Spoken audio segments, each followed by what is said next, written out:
Our tale kicks off on a stormy, rainy night. Atop a gruesome mountain of corpses stood Feng, despite suffering from a dreadful curse that drastically accelerated his aging.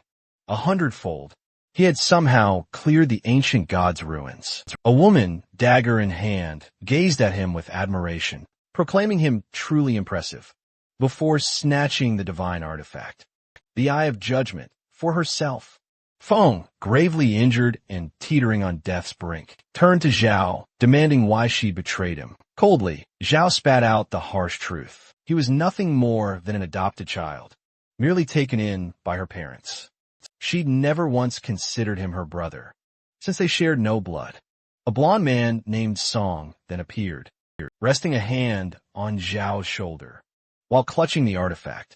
He praised Feng for being useful and, with a smile, declared that without him, they never would have obtained the Eye of Judgment to drain Feng's remaining lifespan all at once. Song had embedded this soul-stealing blade into his body, a blade he'd painstakingly acquired for this exact cruel moment. He mockingly asked if Feng liked his farewell gift. Feng had raised Zhao after their parents' death. He'd paid for her education, protected her when the game descended upon the world, and risked his life countless times for her sake. But now, seeing her betrayal, he realized he had been utterly blind. Zhao spoke again, her voice dripping with disdain. After their parents died, Feng had controlled her life, giving her orders, watching her every move. He had been useful back then, when she and Song needed protection. But now that they had the divine artifact, he was utterly worthless. Song stepped forward to deliver the final blow, promising he would take good care of Zhao. Feng, filled with burning rage, vowed to never forgive them. But before he could finish speaking, Song delivered the final blow, ending his life in 2025. The godforsaken game descended upon the world. Lifespan became the world's only currency. Dying cost you years. Killing monsters granted you more. Players could sacrifice their very lifespan to manifest their incredible game abilities in the real world. The strong could effortlessly crush tanks with their bare hands, cleave through airplanes with a single blade, and shrug off nuclear blasts with nothing but their own bodies. The world descended into chaos. Feng fought alongside Zhao through myriad battles, enduring every hardship as a team.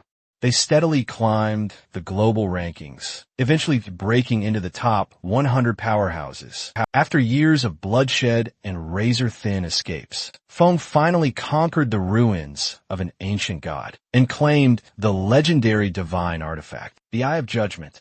At last, he had earned the right to stand at the absolute apex. But the unforeseen price of his success was ultimate betrayal by the only family he had left. Everything he had bled and toiled for was seized to fuel someone else's meteoric rise. All his struggles had been for naught. If given a second chance, he swore he would fight only for himself. And then, unbelievably, it happened. Feng jolted awake and found himself in his old room. He sat up abruptly. This was the real world. He distinctly remembered dying. So how was he here? He snatched his phone. The date read, 2025. Peering out the window, he saw the city skyline. It was beautiful, pristine, and untouched. It was the exact day the game had first descended. Somehow, he had actually returned to the past, reborn a full 9 years earlier. The next morning, Xiao violently kicked open his door. Seeing Feng calmly sipping coffee, she absolutely exploded with rage, demanding to know why he hadn't answered her calls. She promptly kicked over the trash can and began screaming. Feng remembered this day all too clearly, the day they'd fought over Song. Posters of Song still plastered the wall. Before the game's descent, Song had been a major underground idol. Xiao had been absolutely obsessed with him. But beneath that flashy exterior, Song was a ruthless con artist who used his fans for money, and, even worse, used young girls however he pleased. Feng had always tried to protect Xiao from that scumbag, and for that, he was accused of trying to control her life. Pointing a furious finger at him, Xiao screamed that it was all his fault. Song had just lost his top spot that month. She then demanded money to help Song reclaim his rank, threatening even worse anger if he didn't comply. Feng, however, responded without hesitation, his face utterly devoid of warmth. He delivered a powerful slap right across her face. She tumbled to the floor, blood trickling from her nose, her eyes wide with pure disbelief. This time, he had truly laid a hand on her, glaring down at her from above. Fong warned her not to test his patience. If she kept yapping, he'd snap her jaw. He flung a credit card past her head, declaring it was the money their parents had left behind. All these years, no matter how desperate things had become, he had never used a single cent, out of respect for their legacy. He then made one thing abundantly clear. From that day forward, he had no sister. Xiao burst into tears, while Feng turned away, seething. In his past life, too many times, he'd sacrificed too many chances to protect her. Rare dungeon items, secret class opportunities. He had let them all slip away. No more. He pulled out some sleeping pills, washed them down with water, and then lay down on the bed. Without that burden dragging him down anymore, this time he would ascend.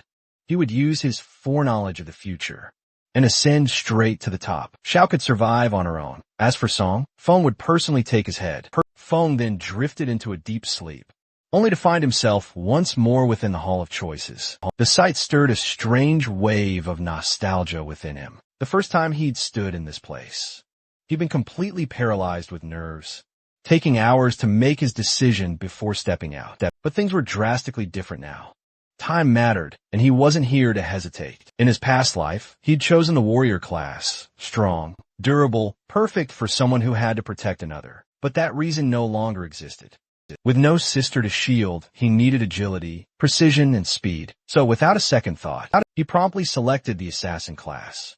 Just then, an unexpected system message popped up. Divine artifact. I have judgment successfully bound. A jolt of shock ran through him. The artifact had activated entirely on its own, and with it came a powerful passive ability. The moment he entered the Forsaken game, he'd automatically gained the highest strength, profession, and talent, all tailored to his chosen path. Fong was utterly stunned. Now, realizing how the artifact truly worked, as long as it acknowledged a single master, no one else could wield it, even if stolen. Perhaps this was the true reason behind his rebirth. Darkness began surging into him, transforming his body. His hair turned a ghostly white, and his form dissolved into pure shadow. He wasn't just an assassin.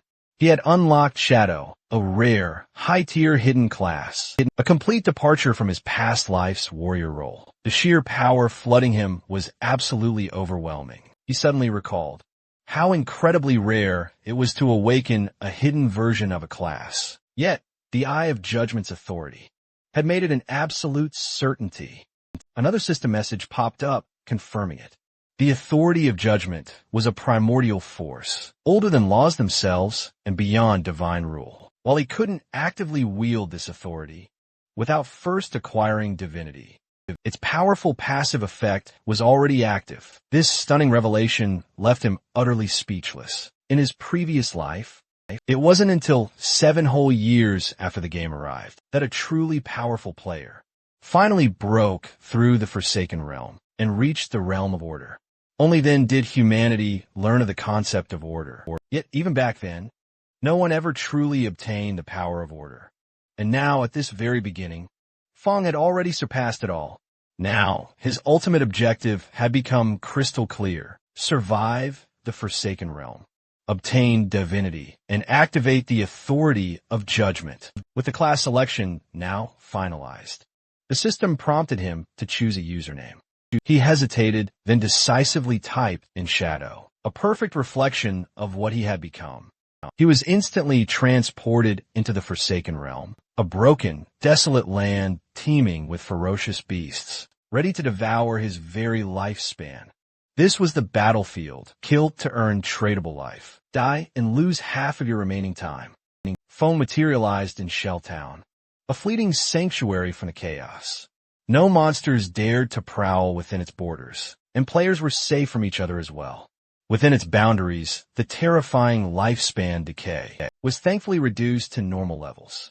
One by one, more players streamed in, forcefully yanked into the game while sleeping, working, or simply unaware. All eyes slowly turned to Fong. Something about him just felt different. his appearance, the very aura around him, spotting the twin daggers at his waist. Some quickly deduced he was an assassin. But his presence felt unlike anything they'd ever witnessed. Feng knew this window of opportunity was brief. Soon, global elites would emerge, politicians, military leaders, celebrities, each wielding their influence to reshape this new world. If he hoped to rise above them all, he couldn't afford to waste a single moment. A sudden commotion erupted as 3 men and an archer stumbled back into town, visibly shaken. Their faces were ashen, their voices strained. They had just returned from battle and were incredibly lucky to be alive. Apparently, they had barely scratched a level 1 crawler, even all of them combined. They'd only managed to reduce its health by a mere third before being killed. Upon their deaths, half of their lifespan was instantly gone.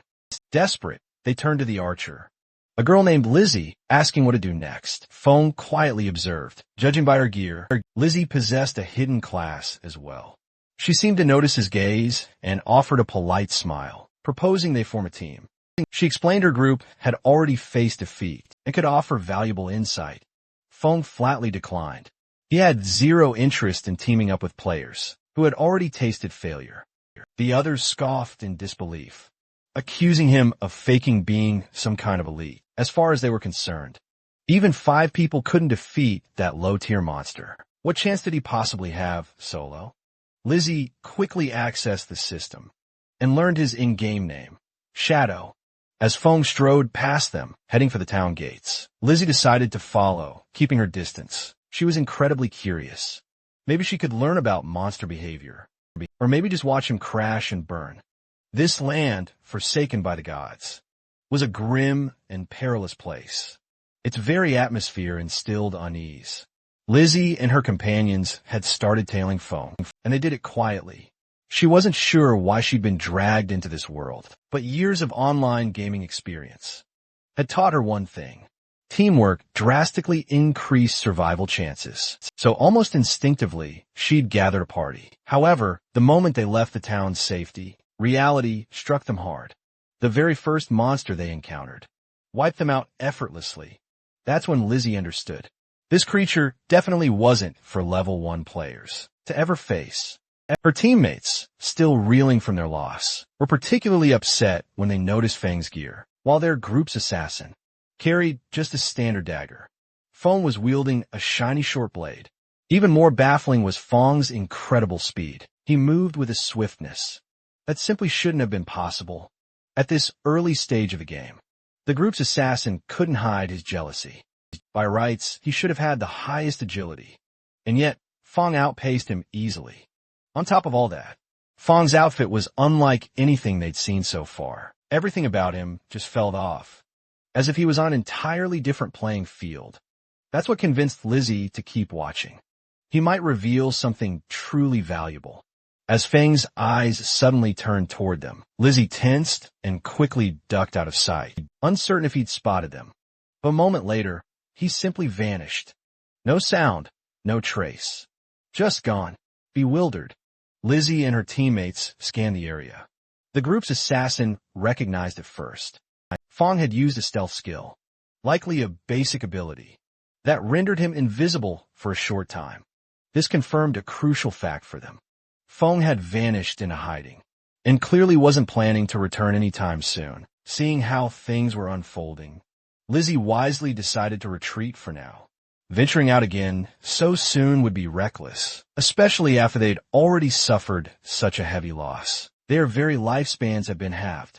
They returned to Shell Town, desperate to find ways to improve. Perhaps uncover NPCs with hidden quests, or treasure caches that could give them a crucial edge. Meanwhile, Feng moved through the world, cloaked by Shadow. Sneak, a unique skill exclusive to his class. It granted him temporary invisibility, breaking only if he initiated an attack. Upon emerging from stealth, the first strike inflicted significantly increased damage. Adding to that, Shadow's class-specific passive, Stealth Mastery, not only doubled his concealment time, but also significantly boosted his stealth level, making detection nearly impossible, even for monsters. Feng found it utterly laughable that Lizzie's group believed they'd find real growth. In the starter town, it was nothing more than a haven, a mere holding area for players to adapt. The outside world was merciless. Weaklings weren't worthy challengers here. Here they were nothing but fodder.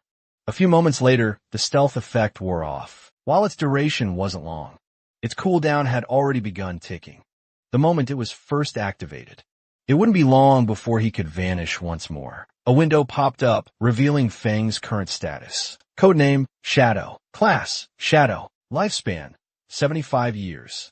Non-tradable, 0 years. Tradable attributes. Strength, 13. Constitution, 13. Agility, 18. Spirit, 15. Every player started with a base of 10 points in each stat, with bonus allocations based on their chosen class. In his previous life as a warrior, he'd only received minor increases in strength and constitution, just 3 points each. But now, the Shadow class had granted buffs across the board, with a remarkable +8 to agility. What's more, he still had 5 unallocated points at his disposal. Most new players would just dump their points straight into strength or spirit to really crank up their offensive power. But Feng knew better. That approach was pure suicide, especially in the early stages of the game.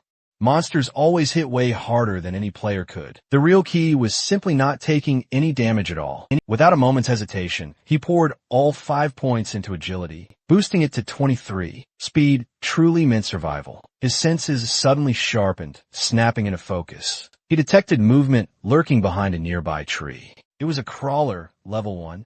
A normal grade, but something felt distinctly off about it. It was in the middle of evolving. Feng narrowed his eyes. That very same crawler must have been the one that butchered Lizzie's entire group. Even injured, it remained incredibly dangerous. The moment it sensed his presence, it instantly lunged. Feng expertly dodged with a swift, agile leap. He knew the drill. When monsters devoured players, they absorbed their very lifespan.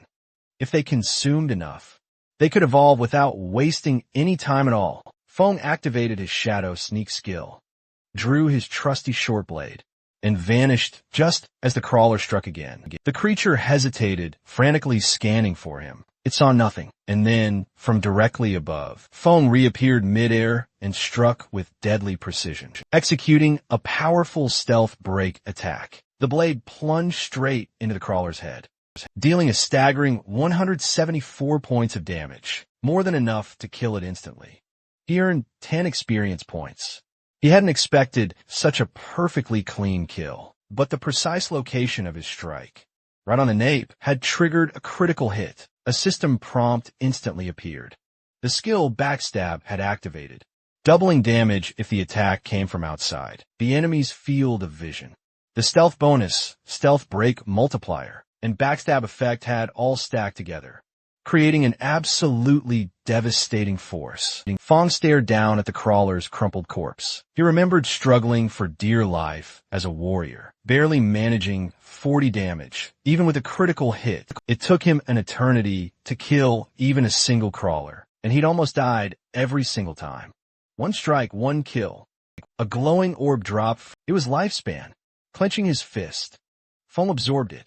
He gained 3 days of tradable lifespan and 54 years, and 155 days of non-tradable lifespan, considering 5 people had died, each likely losing 20 to 30 years. The crawler must have absorbed over 100 years total, yet Feng had only recovered a portion. Still, it was a start. Then, unexpectedly, a new prompt appeared. The Eye of Judgment activated once more. A new talent was bestowed. Infinite Evolution. By slaying monsters on his own, Feng gained the rare opportunity to earn evolution points, an exclusive system tied to his unique ability. Every 24 hours, 5 evolution points were granted passively, and eliminating a boss class enemy solo guaranteed additional points. At present, he had 5 available. With the power of infinite evolution at his fingertips, he could now enhance his skills.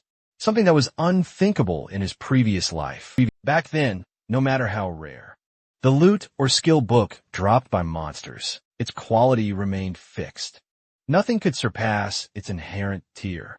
But now he possessed a force, that transcended the system's natural laws, a force beyond structure and balance. Curious to see the potential of this newfound power, Feng spent 4 evolution points to enhance Shadow, Sneak, and Backstab. The results were immediate. Shadow Sneak advanced from normal to bronze quality, increasing its duration from 12 to 16 seconds. The bonus damage for breaking Stealth went up from 60% to 90%, and its cooldown dropped by 2 seconds. Backstab rose from inferior to normal grade, boosting its damage by 5%.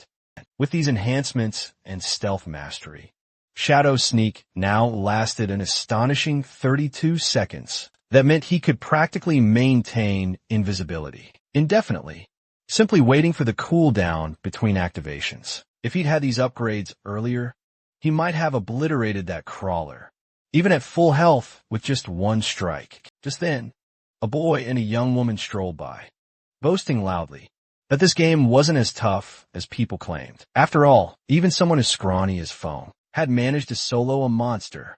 The woman praised Feng's performance, joking that he looked strong, enough to fend off 10 enemies at once. Encouraged, the boy grinned, promising to protect her. Feng, however, noticed something they didn't.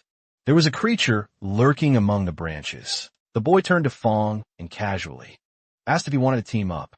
But Feng, sensing imminent danger, activated Shadow Sneak without a word and vanished. The boy assumed that Feng had been intimidated by his muscular build, but that moment of arrogance was cut short when a monstrous spider descended from the trees. Panic set in. This wasn't just an ordinary enemy. It was the Nurturer, a bronze-gray boss monster at level 1. Known for its swarm of minions and overwhelming power, it was a notorious beginner boss, holding a total of 16 OP points, far beyond what any rookie could handle. As the creature attacked, it claimed the lives of the boy and girl instantly. Feng watched from the shadows, assessing the situation. With the Nurturer distracted and feeding, he struck, unleashing a stealth break strike.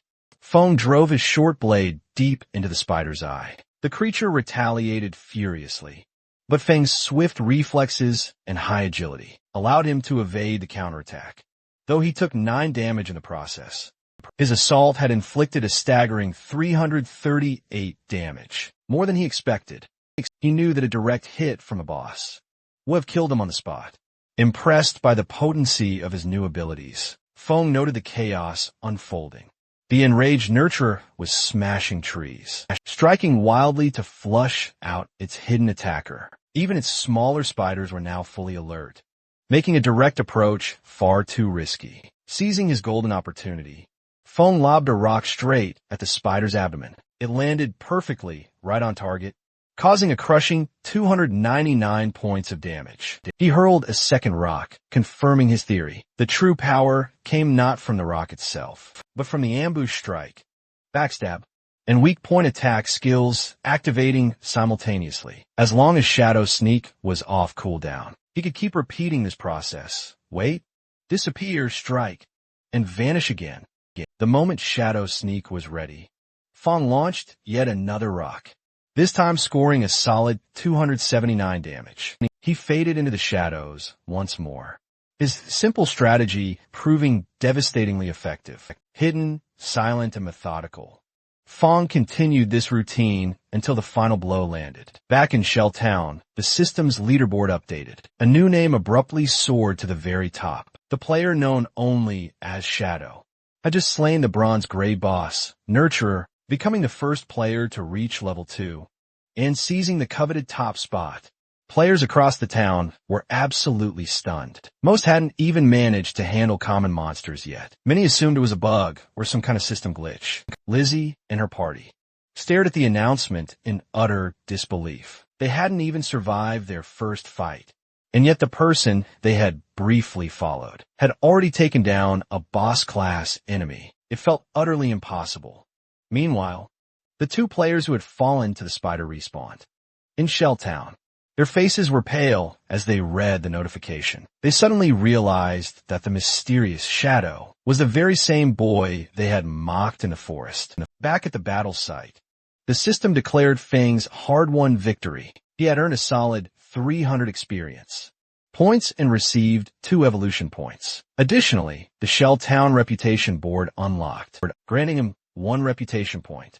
Feng absorbed the lifespan, coughing up its last breath, the defeated spider. As the giant creature finally succumbed, its countless smaller offspring scattered frantically. Feng cursed his oversight under his breath. Had he only eliminated them first, he could have raked in so much more experience. Still, the rewards were truly exceptional. He snagged 46 units of tradable lifespan, a rare skill book for something called Greedy Hand of Bronze Tier, and a corrosive dagger that dealt a hefty 35 damage, plus an extra 4 to his agility. Upon learning Greedy Hand, Feng unlocked a powerful new tool in his arsenal, a potent passive ability that granted a 20% chance to extract extra loot from every defeated enemy. This was a top-tier skill for any loot-based progression Feng hadn't expected. A mere beginner boss to drop such a rare utility skill in the late stages of the game. This ability was utterly invaluable. In his past life, there was a player from the Godslayer Guild who wasn't even particularly strong in battle, but all thanks to this exact skill, he had become an absolutely vital asset. People practically lined up to party with him. He even had a personal escort team just to protect him. Now, Feng finally understood the true potential. With his infinite evolution talent, he could enhance Greedy Hand as well, improving its activation rate, increasing both the quantity and quality of the loot. This wasn't just a strong start. It was the beginning of a one-man revolution. The following morning, on their way to school, Zhao's friend brought up the idea of calling Feng to apologize. She reminded Xiao that they had skipped the test the day before to secretly go and support Song, and was sure Feng must be incredibly upset. Zhao, however, flat out refused. She believed she had done nothing wrong, and in fact, she blamed Feng for nearly causing them to be late. From her perspective, it was Feng who owed her an apology. Her friend tried to persuade her, pointing out that Feng had always treated her kindly, and also asked about the injury on her face. But Jiao stood her ground, insisting that Feng always meddled in affairs that weren't his business. She brushed off questions about her face with a quick lie, claiming she had simply tripped and fallen. Arriving at school, they spotted a large crowd of students, gathered anxiously outside a classroom. Curiosity piqued. Zhao's friend pushed her way past the onlookers and stepped inside. There, they found Zhang's body slowly fading, becoming transparent. A classmate explained that just moments earlier, Zhang had mentioned he was going to take a nap. When they turned back, he was already in this ghostly, translucent state. This wasn't an isolated incident. Similar cases were popping up all over the internet, with people across the globe experiencing the exact same bizarre phenomenon. Experts warned that falling asleep could trigger a semi-transparent, ghost-like condition, and no one had a clue as to why. Alarmed, Zhao's friend immediately called her parents to warn them, and urged Xiao to contact her brother as well.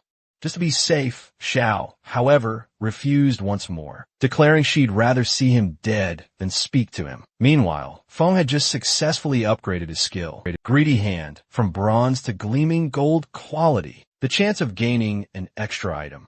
While looting had skyrocketed from 20% to a whopping 70%. By mastering this particular skill, Feng earned 2 precious evolution points. He clenched his fist, activated the skill, gaining not only the 2 points, but also an incredible 46 days of tradable lifespan. Pleased with his reward, he noted that leveling Greedy Hand up to tier 3 would require 3 more points.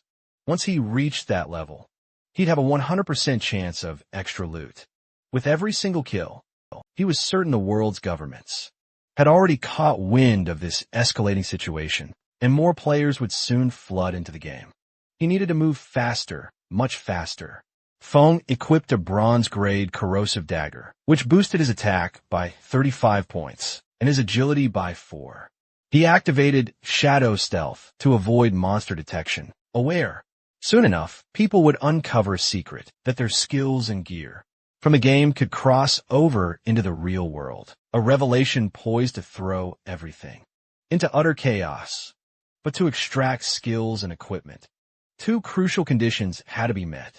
First, reaching level 10, and second, possessing enough tradable lifespan. Battling weak monsters proved inefficient, so Feng set his sights on stronger enemies instead. While exploring, he suddenly heard the sounds of combat. Peering from a cliff, he spotted a group of players, engaged in a fierce fight with a level 2 sprint predator, a bronze tier boss. This was a golden opportunity. The creature lunged forward, but its attack was swiftly blocked by a player wielding a mace and shield, Wang Mang. Feng hadn't expected to run into him here, of all places. It seemed the rumors were true. When Wang Mang first joined the Forsaken game, he had formed a full squad of hidden class users. Every one of his 6 party members possessed secret professions. Wang Mang then activated Holy Barrier, conjuring a shimmering golden shield that repelled the monster. His hidden class, the Holy Shield Warrior, gave him twice the base stats of a regular warrior, and came with a passive invincibility trait. As the beast was stalled, the mage in the group unleashed a searing fireball that struck its arm. Her hidden mage class, Prophet, doubled her magical damage, and included a built-in fireball skill. The archer of the group held the hidden class, Sharpshooter, giving her double the standard archer stats, and access to a rapid-fire ability. The team's priest held the Oracle Priest class, providing twice the healing capacity and a powerful group heal function. Both the mage and archer launched their attacks, but the monster dodged them effortlessly and swiftly retaliated against Wang Mang. Pushing him back, the archer began to panic, realizing their long range. Attacks were simply too slow for this quick opponent. As the priest healed Wang Mang, he determined their best strategy was to steadily chip away at the monster's HP, relying solely on the healer's support. Feng found Wang Mang's optimism incredibly naive. He knew they were ignoring one crucial detail. They were deep in the wilderness, and drawn-out battles would only attract more monsters. And just like that, right on cue, 2 more terrifying creatures materialized behind Wang Mang. Feng instantly recognized the new arrivals. They were corruptors, standard level 2 monsters. Their bodies were coated in thick, dark brown sludge. These abominations specialized in long-range attacks. One of the team's swordsmen rushed forward to engage them. He wielded a hidden class that Feng had never encountered. His strike landed, inflicting a mere 33 points of damage. But he quickly realized something crucial. These creatures possessed unusually high defense. In swift retaliation, one of the corruptors spewed a glob of vile mud at him. The skill, Ground Bind, drastically reduced his movement speed. Meanwhile, the second corruptor turned its menacing gaze toward the mage, who had no choice but to flee in terror, tears streaming down her face in pure panic. But before the monster could close the distance, Feng burst in, appearing seemingly from thin air. And in a blinding flash, he decapitated the beast, dealing a staggering 441 points of damage. The sudden, brutal blow left everyone utterly speechless. The mage froze, confused about who had just come to her rescue, and unsure if they had unexpected backup. The swordsman struggled back to his feet, using his blade for support, still reeling. He was stunned. To witness someone effortlessly take down a level 2 corruptor in a single hit, especially considering it took their entire team 10 seconds to fell even a single level 1 enemy. The remaining corruptor prepared another attack. But once again, Feng struck like lightning, cleanly severing its head in a blink. Terrified, the swordsman frantically asked Li if she'd seen who did it. She was visibly rattled and admitted she hadn't caught a single glimpse. Wang Mang urgently urged them to stay focused. Deep down, he desperately hoped Feng was on their side. Now, only the sprint predator remained. From a tree branch above, Feng watched in silence. For eliminating the 2 corruptors, he gained 4 experience points, 1 evolution point, a common quality skill book titled Venom Dart, and 8 days of tradable lifespan. So, without delay, Feng immediately upgraded Venom Dart, a perfect poison-based mid-range attack. Upon evolving, the skill surged to level 2 and its quality upgraded from common to silver. It allowed him to unleash a poison dart with a maximum range of 14 meters, dealing a brutal 120 points of attack damage. On impact, it applied the Venom status effect, which dealt 50% of the original damage per second, over 5 seconds, though the effect couldn't stack, and had a cooldown of just 5 seconds. The monster lunged again. Wang Mang managed to block the strike with his shield, but the creature plunged a sharp limb into his abdomen. His shield and mace clattered to the ground, and the monster seized the opportunity to stab him again, causing excruciating pain. The archer began trembling, and the priest panicked, knowing his healing abilities simply couldn't keep up with the damage being dealt. Realizing the dire severity of the situation, Wang Mang urgently told the others to retreat.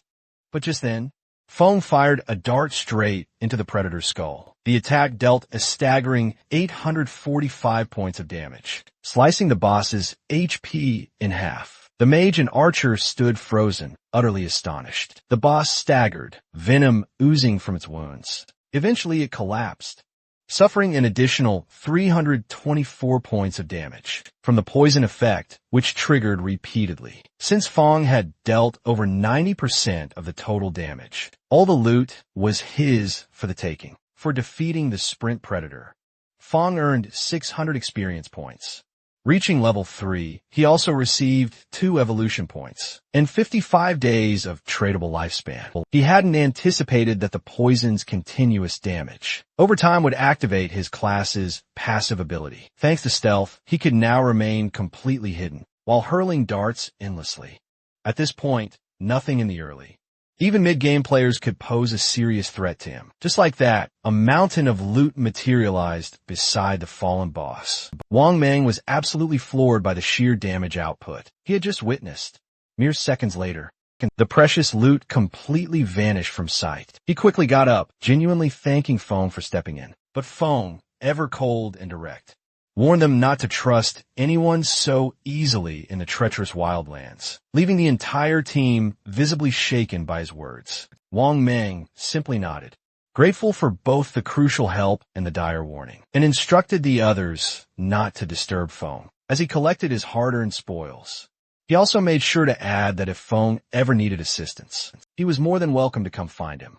While expertly looting, Feng made a mental note. Wang Mang seemed like a genuinely reliable person, and, even more crucially, he had powerful backing from Daxia's government, which meant substantial resources at their disposal. Feng then considered finding a steady, reliable outlet to sell his unused loot, utilizing his greedy hand skill. From that haul, he earned 3 more precious evolution points and an incredible 55 additional days of tradable lifespan. Among the treasure trove he acquired was a pair of sprint predator leather greaves of impressive bronze quality. Instantly equipping them boosted his physical defense by a solid 9 points, all elemental resistance by 5, and slashed his cooldowns by a hefty 15%. It had truly been an incredible lucrative haul. He still had plenty of class-specific gear and valuable skill books. Once his inventory was completely full,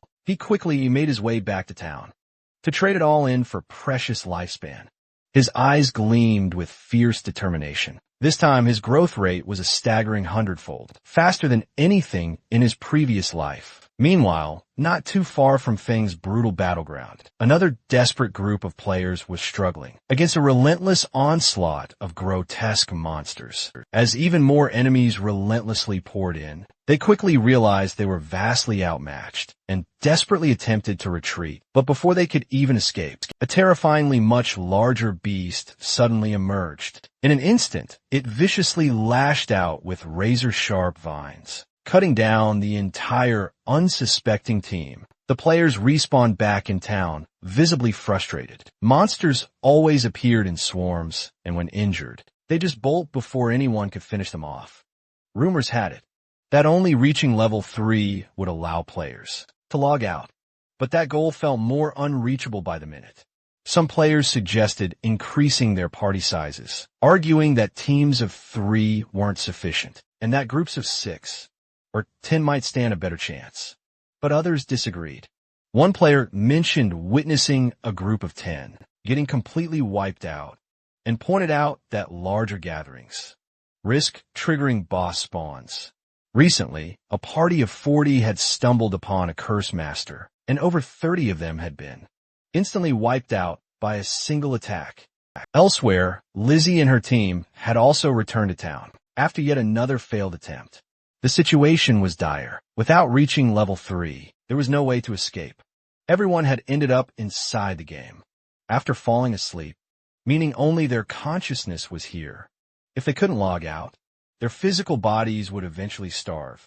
Lizzie was beside herself with frustration, unable to understand why the game was so brutally hard. One of her teammates began panicking.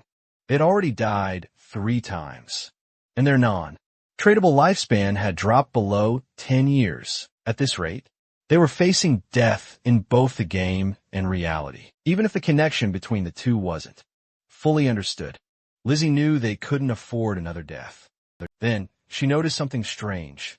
Shadow, the top-ranked player, was already level 3. Her mind raced. He must have found some kind of loophole or strategy. Whatever it was, they needed him.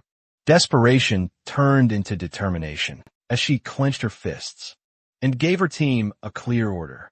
Spread the word. They needed to convince Shadow to help them reach level 3. She vowed to offer him 10 million in cash once they made it back to the real world. Her teammates were utterly bewildered, but Lizzie was absolutely convinced, thinking there was no way anyone would turn down that kind of money. Back in the forest, meanwhile, Phone had just dispatched a level 2 polluter, earning him 20 experience points and 1 evolution point. After absorbing the monster's tradable lifespan, he decided it was finally time to invest. The 5 precious evolution points he'd saved up, he immediately upgraded Greedy Hand, boosting it from platinum to a dazzling emerald quality. The results were absolutely staggering.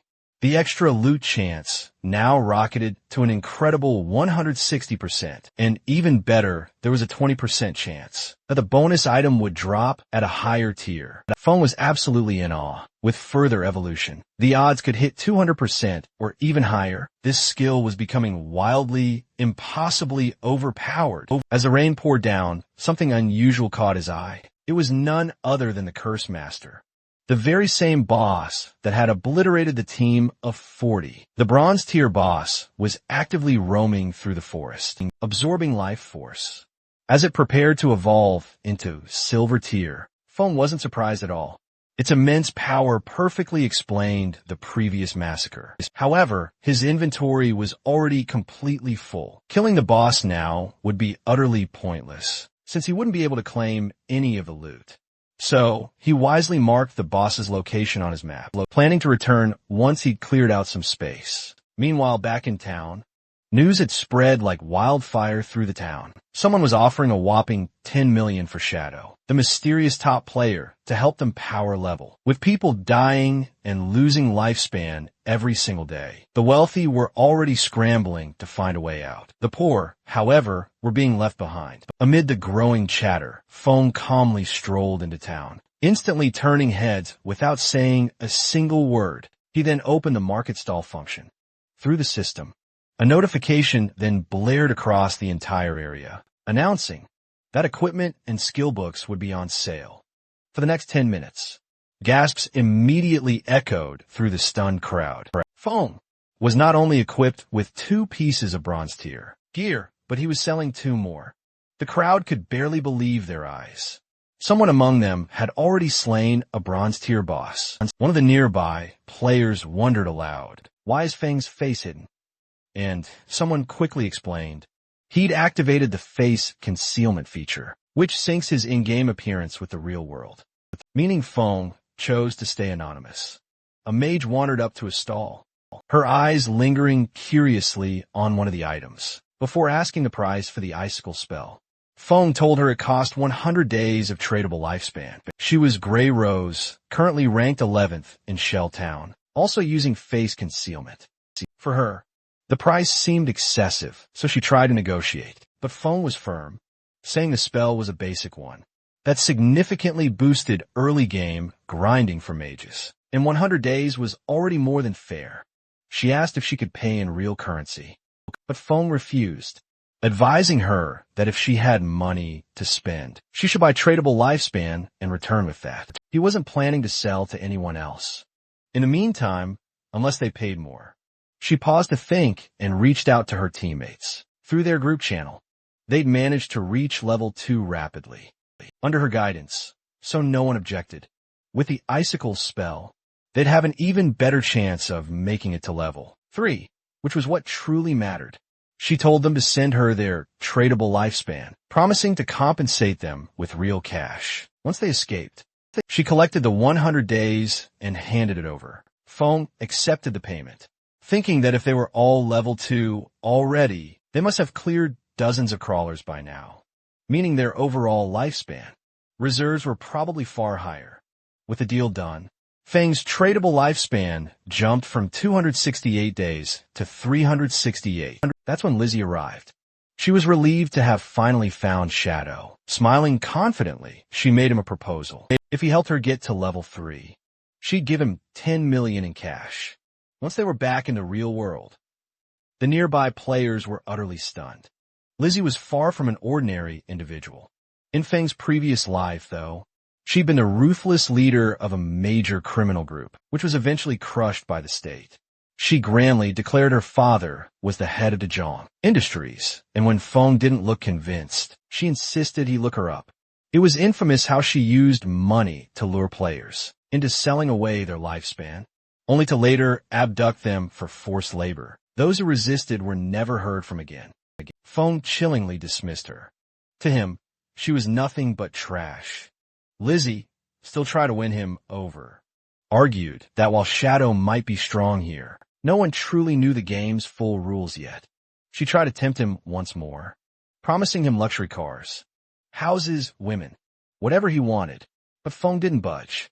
He sharply told her to stop interfering with his business, making it clear that money no longer had any value here. Only tradable lifespan would matter from now on. Lizzie snapped back, declaring that if this were reality, she would have already taught him a harsh lesson. That's when Feng, his tone chillingly icy, warned her that if she uttered another word, he would kill her until her lifespan hit 0. The threat was so sharp, it sent a chill through the air. Lizzie and her team, utterly shaken, didn't wait around for another second. They fled. A short while later, Feng sold off the very last item from his stall, the bronze tier gleam robe of tier. With that, his tradable lifespan increased to 546 days. Now that everything had been sold, he knew it was time to take care of the Curse Master. He activated stealth and vanished from sight. No one in the town had realized it yet, but tradable lifespan could eventually be used to extract skills into the real world. Soon, the real world would descend into utter chaos. Just like the game, all the old systems, money, power, social status would become utterly meaningless. In the end, only personal strength would truly matter. Lizzie and her team had finally come to a halt, gasping for breath after their hasty retreat. She was still absolutely furious, grinding her teeth, as she ranted to the others about how Shadow, he not only flat out refused her offer, but even went as far as threatening to kill her, her pride utterly bruised. She muttered a furious vow to find him in the real world and make him pay. As she seethed with anger, a man named Mao suddenly approached from nearby. He introduced himself as a level 2 player and confidently claimed he possessed a few special methods to drastically speed up leveling.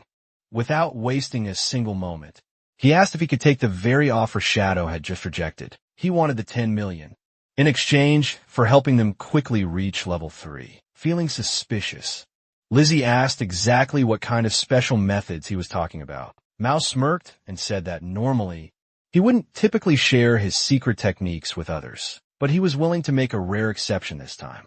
According to him, the absolute key to leveling up fast was investing all attribute points directly into agility. Doing so right away, he explained, made it possible to easily outrun most enemies and entirely avoid taking damage while still landing powerful strikes. Lizzie was genuinely surprised.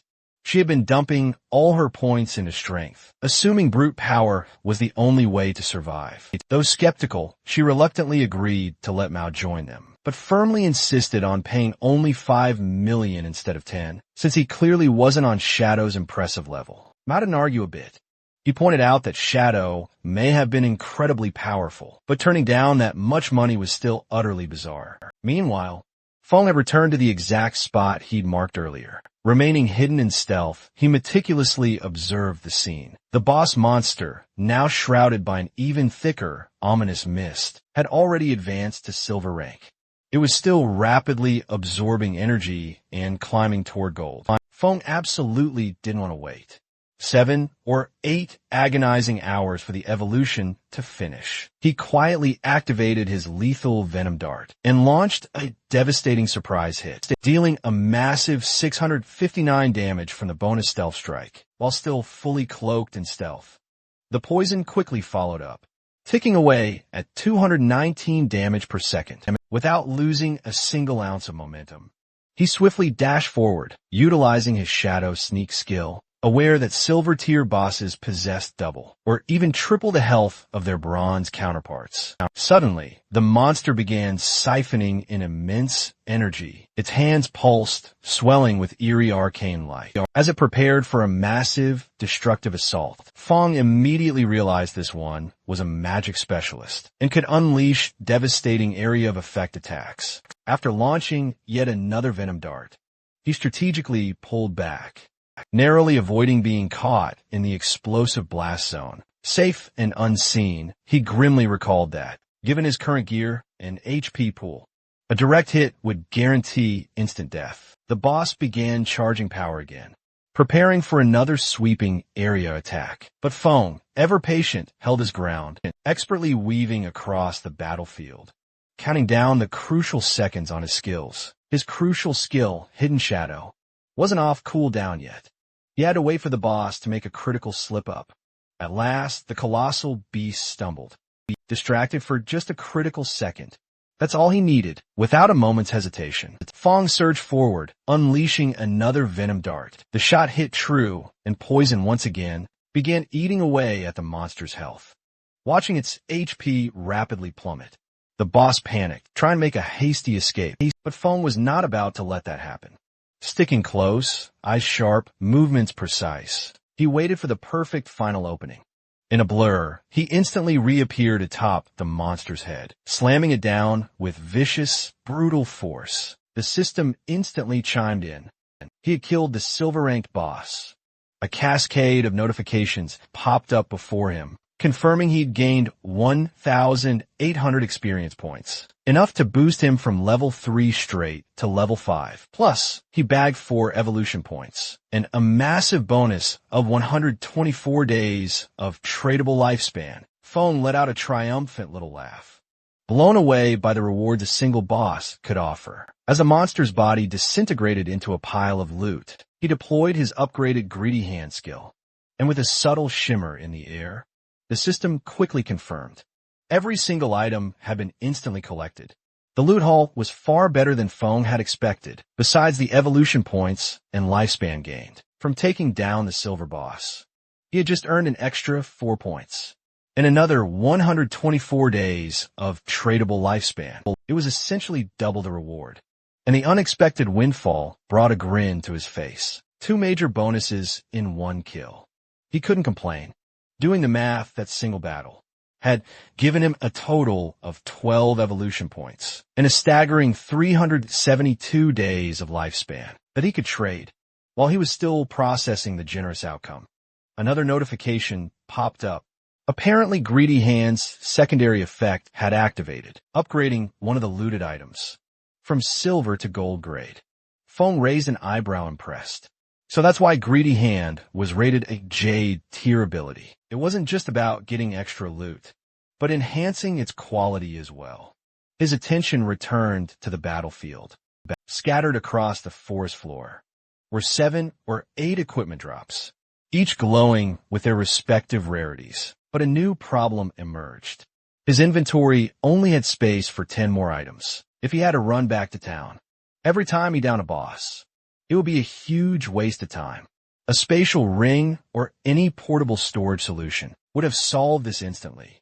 He made a mental note to prioritize that next, just as he moved to inspect a particularly shiny piece of gear. The scene cut away.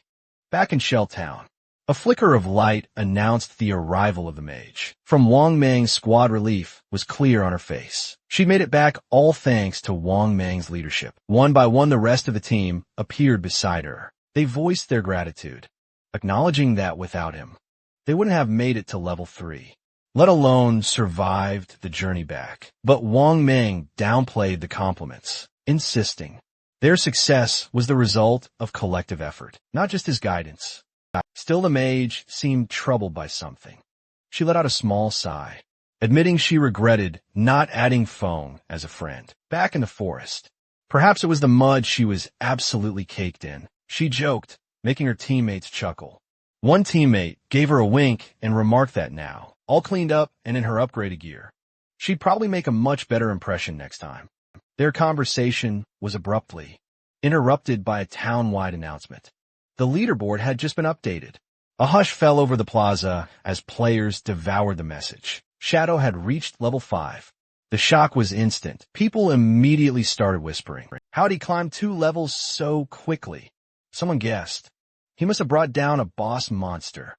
Another player mentioned seeing him just 10 minutes ago in the town square, casually selling gear. This news simply didn't add up. How had he jumped so far ahead in such a short time? One guy, half joking, said his sister had just turned 18, and maybe they should try setting her up with Shadow. After all, getting help from someone that powerful will be an absolute lifesaver. His friend shot that idea down immediately, reminding him that Shadow had already turned down a 10 million offer. If that wasn't enough, a blind date certainly wasn't going to do the trick either. Back at Wang Mang's camp, the mood shifted dramatically. Their earlier celebrations suddenly felt utterly hollow. Shadow had already broken through level 5, while they'd only just escaped level 3. Some started to worry, wondering if they'd fall behind for good this time. But Wang Mang remained completely composed. He urged his team to focus on what truly mattered, logging out and warning their families. If this game was leaking into reality, they had to act fast. As their avatars began to fade, the system confirmed the log-out process. Wang Mang's final words were steady and undeniably serious. If the world was tilting toward disaster, they had a duty to protect the people they loved. The scene then cut to the real world. Wang Mang's eyes fluttered open. Almost immediately, urgent voices called out for the captain. Uniformed officers rushed to his side, their expressions clearly laced with anxiety. One of them admitted they'd panicked. His body had started going transparent. Well, he was out cold. A horrifying truth slammed into them. Players who perished or ran out of lifespan in the game didn't just vanish from the digital realm. They were wiped from reality itself. But there was no time to dwell on that. Wang Mang stood up, calling the team together. Something bigger was brewing, and they had to be ready. Someone asked Wang Mang for a detailed statement, and he began explaining that his squad had entered as a coordinated party, and that each member had unlocked a unique, hidden class, which had given them a strong start. Yet, despite that advantage, they had nearly been wiped out by a single elite monster. They would have perished there, if not for the sudden intervention of an unknown player called Shadow. Wang Mang confirmed the truth of everything in his account and went on to highlight just how rapidly Shadow had advanced. When Shadow saved them, he was already at level 3. But by the time their team finally reached that same level, Shadow had already soared to level 5, jumping 2 whole levels in what felt like no time at all. This news left the higher-ups thoroughly unsettled. One of them voiced the question weighing on everyone's mind. Does this mean Shadow is already the top player in the world? And how did he gain levels so quickly? Theories immediately started flying, and Wang Mang offered one himself. Maybe Shadow had managed to bring down a high-ranking boss, or had accomplished some extraordinary feat beyond the usual leveling methods. But then, one officer noticed something strange within the report. If Shadow was already level 3 when he assisted them, why hadn't he logged out like the rest of them? It raised a troubling idea. Maybe Shadow didn't have anyone waiting for him outside. Maybe no family, no friends. Nothing tying him back to reality. A female officer then voiced a bold theory. She guessed that Shadow might actually be a transmigrator. Someone who never truly belonged in this world from the start. People like that often grew incredibly strong, fast, and usually had zero attachments, no family ties whatsoever. Her explanation, strangely enough, made a bizarre kind of sense, and she added that such individuals often appeared out of nowhere, rising as if destined to lead everyone else. Her cheeks instantly flushed the moment the room went silent, and she realized the wild suggestion she had just made. But before anyone else could even utter a word, the lead officer swiftly shut her down. He called her out by name, and ordered her to stop bringing up novel plots during their official meetings, saying she had clearly been binging far too many stories. Still, the entire mood in the room had completely shifted, and no one could quite dismiss her unsettling idea. The lead officer then brought everyone's attention back to more pressing matters. He revealed that classified reports from their researchers had recently uncovered a truly disturbing trend, a sharp increase in older individuals mysteriously dying in their sleep. This alarming spike was noted, and when they cross-referenced the data with players who had returned from the long-forgotten game of the gods, the results were absolutely terrifying. Turns out, all those people who mysteriously died in their sleep had also died repeatedly multiple times in the game, meaning once a player's in-game lifespan hits 0, they don't just simply vanish from a game. They die for real in their actual lives. One officer expressed his utter fear, saying this entire game wasn't normal at all, that it felt more like something far beyond their mortal understanding. The head of the unit completely agreed, stating it might just be a form of incursion from another dimension, or an entirely different plane of existence. His chilling words silenced the room once more, and with no time left to waste, he moved on to the next urgent announcement. The government had officially declared a national emergency, and all field officers were now being ordered to form specialized strike teams based on their location and dive into the game themselves. Their crucial job was to gather intelligence and understand this terrifying threat better. This wasn't just about the police force anymore. The entire nation was rapidly mobilizing because any delay would mean falling behind on a global scale, and other countries were already reacting, and the risk of being left behind in this new reality was simply too great to ignore. The leader then made a pivotal announcement. Anya would officially lead Team 1 as its captain. She accepted the responsibility without a moment's hesitation. Wang Mang was appointed as her second-in-command, and both were granted full authority to select their own teammates.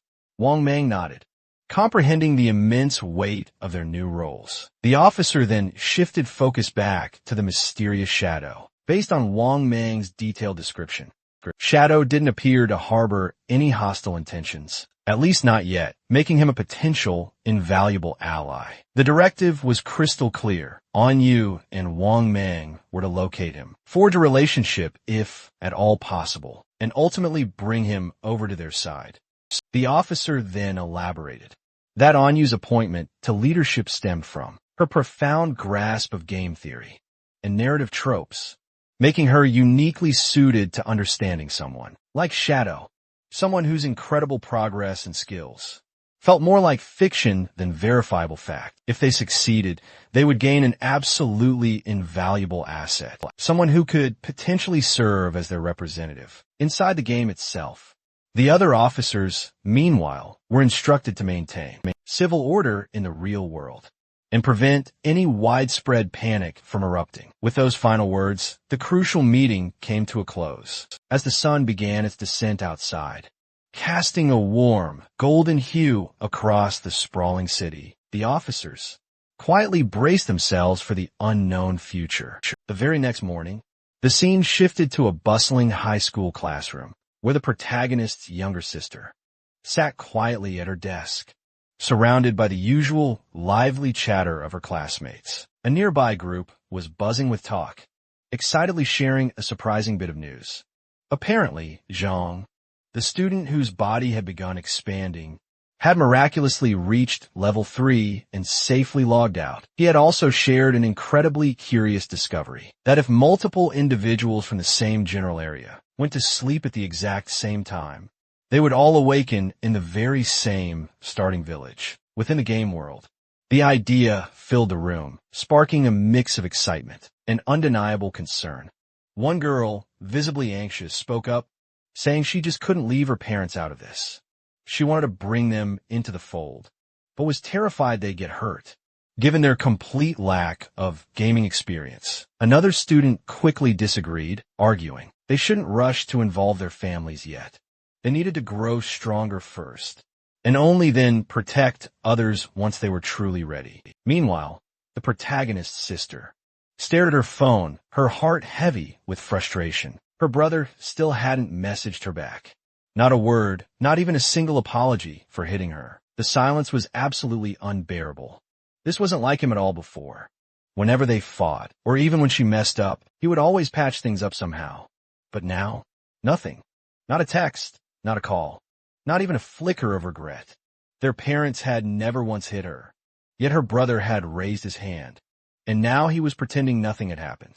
She tried to justify her actions all over again. All she had done was skip class to attend Song's concert. Was that really such a big deal? She pouted stubbornly, making up her mind firmly. Unless he called and apologized 1,000 times, she would never forgive him, ever again. Her bitterness slowly faded into something softer as her thoughts drifted to Song. The concert last night had been absolutely amazing, and now she was so glad she had gone. Because with everything happening, she might not get another chance to see him perform. Once, the forgotten game of the gods took over the world. Her cheeks turned a delicate pink as she remembered how close she had been to the stage. The dazzling lights, the incredible music, the way he smiled, it was all still so fresh in her mind, and it made her heart race. Then, a sudden realization hit her. If everyone enters the game world while asleep, then Song must be entering it too. Her cheeks flushed hotly at the thought of encountering him inside the game. Could this finally be her big chance? Is destiny finally nudging her his way? Her heart pounds with anticipation. As she gets ready for bed, another thought pops into her head. Zhang had hit level 3 ridiculously fast. That could only mean one thing. He already had a solid grasp on the game. If she wanted to perform well, she'd definitely need some expert guidance. Without wasting a second, she texts Zhang, asking for any useful tips. Before she even logs in, Zhang, sitting with a group of classmates, checks his phone and spots her message. A knowing smirk plays on his lips. The school beauty asking him for help? It's unexpected and too good to pass up.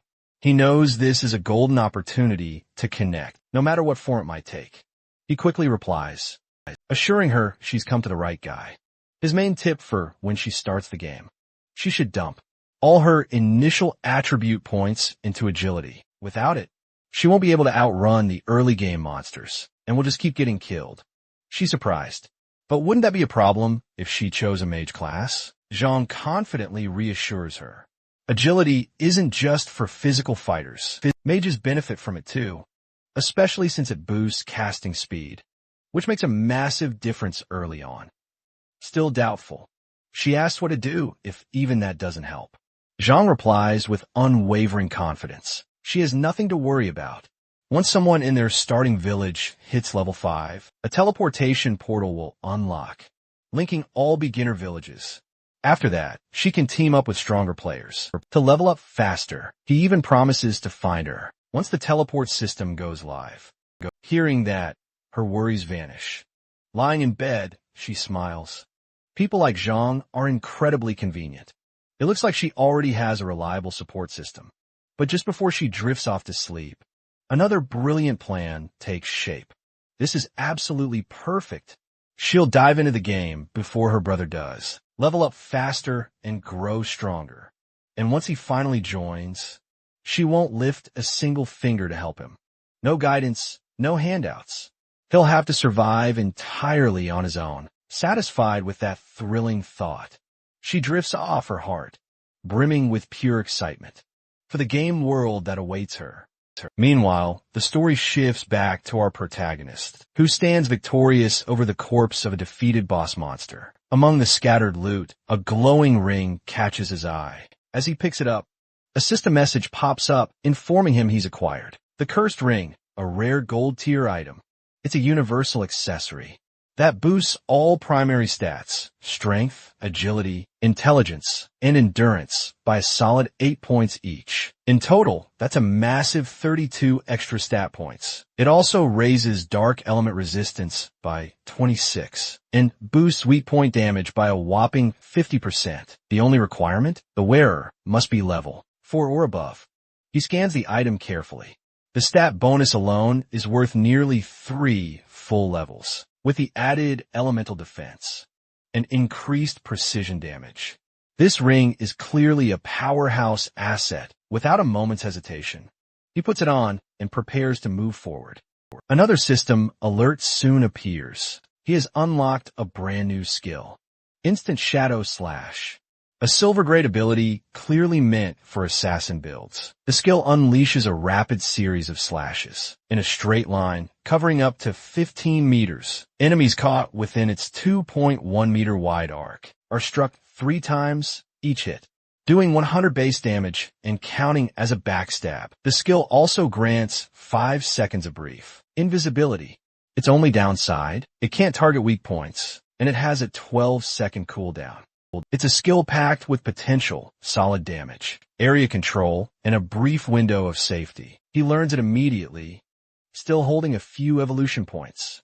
He decides to power up one of his favorite abilities, Greedy Hand, by spending 8 evolution points. He upgrades it from Jade rank to a dazzling diamond. The impact is nothing short of incredible. His odds of getting bonus enemy drops skyrockets from 160% to 220%. Plus, the likelihood of that loot being a higher tier doubles from 20% to a solid 40%. Basically, almost every foe he strikes down will now cough up 2 pieces of loot, and a high probability that at least one will be top-tier quality. Pleased, but not yet complete, he invests 3 more evolution points to boost Instant Shadow Slash.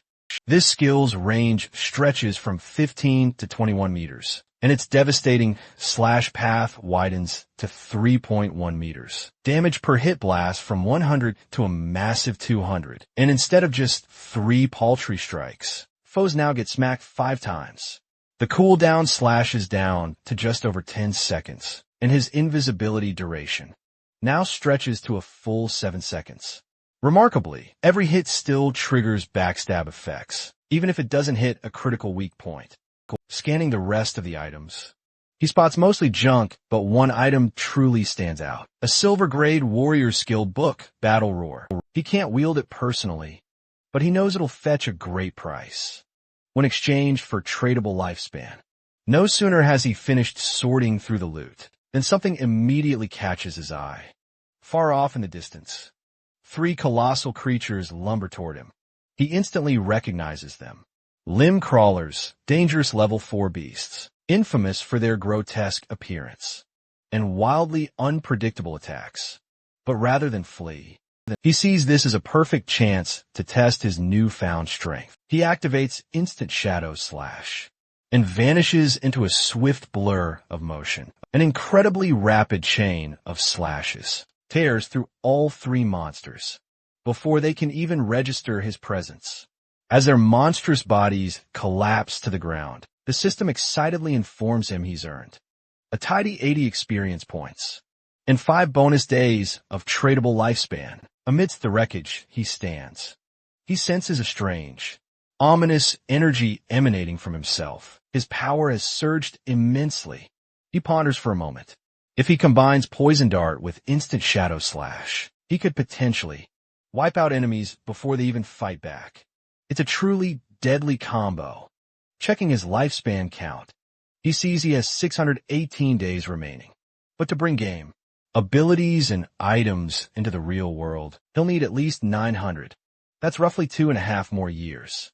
He sets a primary goal: sell off all valuable items in his inventory. With the right trades, he might reach 900 days even faster. And once he hits level 10, he'll be able to bridge the two worlds, bringing everything he's built in the game back to reality. The scene shifts to the boy as he silently makes his way back to the starter town, cloaked by his latent image skill. Moving like a shadow, he picks up a conversation nearby. A man is congratulating a woman for reaching level 3, reminding her of a deal they had made earlier. Watching them from a distance, the boy recognizes the pair. It's Lizzie and Mao. From their conversation, it becomes clear that Mao had helped Lizzie level up to 3 so she could safely log out, in exchange for $5 million in cash. Now that she's reached the required level, he's expecting her to follow through on the payment. Lizzie assures him, scoffing at the idea that her father's company wouldn't be able to spare such a small amount. She says she'll log out and take care of the transaction in the real world. Before leaving, she hands him her phone number and tells him to contact her after he's out. Then, she makes another offer. She wants to buy all of his tradable lifespan, offering $10,000 in cash per day's worth. Mao, clearly thrilled, agrees without hesitation. Smirking, he mocks King Fon for turning down a similar offer. They'll finalize everything once they meet. In the real world, Fong, completely out of sight, watches from just meters away, his presence utterly unnoticed. Mao, still oblivious, continues to boast about how in-game lifespan is no biggie. To him, it's just like any other in-game currency, something easily earned. He believes the smartest move is converting game progress into real-world profit, and he's pretty proud of figuring that out so early. Later, in the starter town, Fong stands before the massive teleportation gate. As he extends his hand toward it, the gate ignites with a vivid blue light. As the glow intensifies, a system window appears, congratulating him on activating Shelltown's teleportation formation and awarding him 1 reputation point. It also says he can use the gate for free, once per day, but any extra use will cost tradable lifespan. Unfortunately, since no other gates have been activated yet, it's currently useless. Fong contemplates the teleportation mechanics. The system is bidirectional. Activating one end alone is meaningless. Another player, in a different starting town, must also reach level 5 and activate the corresponding gate. For travel to be possible, he remembers from his past life. That song was in Firefly Town. Determined to stay ahead this time, Fong sets up a special altar to notify him. The moment the Firefly Town gate activates, he doesn't intend to wait idly. He's preparing to confront Song the moment the opportunity arises. Moving deeper into the town, his focus returns to his main objective. While most players obsess over fast travel between towns, Fong knows the real goal lies far beyond that. His true mission is to reach level 10 and enter the gods' abandoned realm, where he can finally awaken his authority. That's when the true challenge of this cursed game truly begins. Soon after, he sets up a temporary shop, and instantly a system notice appears, informing all nearby players that he's opened a store, selling equipment and skill books, but only for 10 seconds. First come, first served. The announcement sends a wave of excitement through the crowd. Players rush toward him, calling him an expert. Some mention how they've saved up lifespan just for this moment. One boasts about having 150 days saved, while another recalls how the last time Fong opened shop, someone named Gray bought an icicle spell and climbed to second place in the rankings. One player's eyes widen as he finds a silver tier warrior skill book. Battle Roar. He buys it on the spot. A system message confirms the purchase, stating that the skill book was sold for a massive 300 days of tradable lifespan. The crowd gasps. Some question whether any skill is truly worth that much, but another player explains that Battle Roar significantly boosts a warrior's monster farming potential. With it, the buyer could easily earn back the 300 days in less than 2. Seeing the immense value of what Fong is offering, the crowd surges forward, desperate to buy anything they can before it disappears. Within seconds, everything is gone. Fong checks his system window. In just 1 minute, he has collected 650 days worth of tradable lifespan, bringing his total to 2,174. but he's still not satisfied. He knows that to transfer his abilities, equipment, and attributes into the real world, he'll need far, far more. As a few frustrated players grumble about missing their chance, they ask if he'll set up shop again. He nods in confirmation. Just then, a female player calls out, saying she has a treasure, and wonders if he'd be interested in a trade. As he turns to face her, he instantly recognizes her as one of Wang Mang's teammates. The system quickly scans the item and identifies it as a space ring with 12 inventory slots. More importantly, it doesn't even take up a backpack or equipment slot. Feng is absolutely stunned for a moment. He knows just how incredibly rare this item is. Players can usually only carry 3 storage backpacks, and a space ring like this one that doesn't occupy any gear slots is a legendary find. Technically, such rings can drop from any monster, but the odds are ridiculously low. For her to get one this early, likely due to her profession related to profit or luck, is absolutely astonishing. Without delay, Feng immediately asks her price, already estimating its immense value. In his previous life, a 12-slot space ring like this sold for an insane 3,600 days worth of lifespan. But instead of asking for lifespan, she completely surprises him with a different offer. She doesn't want any lifespan at all. Instead, she wants him to add her as friend and join her in defeating a boss monster. Feng immediately agrees, and a system notice confirms that player. Big Plum has accepted his friend request. As they head out of Shell Town together, Feng asks her for details about the boss. Plum replies that it's a gold-tier monster, though she didn't catch its name, since it was too far away. As Plum explains that the boss is on an old boat in the swamp, Feng is completely taken aback. He wonders if it's the legendary Golden Ghost ship, a rare, special boss capable of appearing at any level. The chance of encountering it is incredibly slim, but when it does show up, it's known to spark intense battles among large guilds, fighting tooth and nail for the powerful gear drops. The very sight of it could ignite a fierce conflict. But from Plum's description, Feng believes this version is likely around level 5, making it the easiest to defeat. Still, he can't help but question how Plum came across such a rare boss, so incredibly close to the starting town. His mind races as he tries to piece together the puzzle. The space ring, her only link to Wang Mang's team. And now, this lucky encounter with a gold-tier boss. A sudden thought strikes him. Could she be the rumored koi fish from his past life? He recalls hearing whispers about a member of Wang Mang's team who had an uncanny knack for finding rare bosses, treasure chests, and hidden locations just by wandering around. Back then, he thought it was just a cover story to obscure their true abilities. But now, seeing Plum right in front of him, he realizes the rumors were likely true. Lost in his thoughts, Feng watches her carefully, trying to make sense of everything.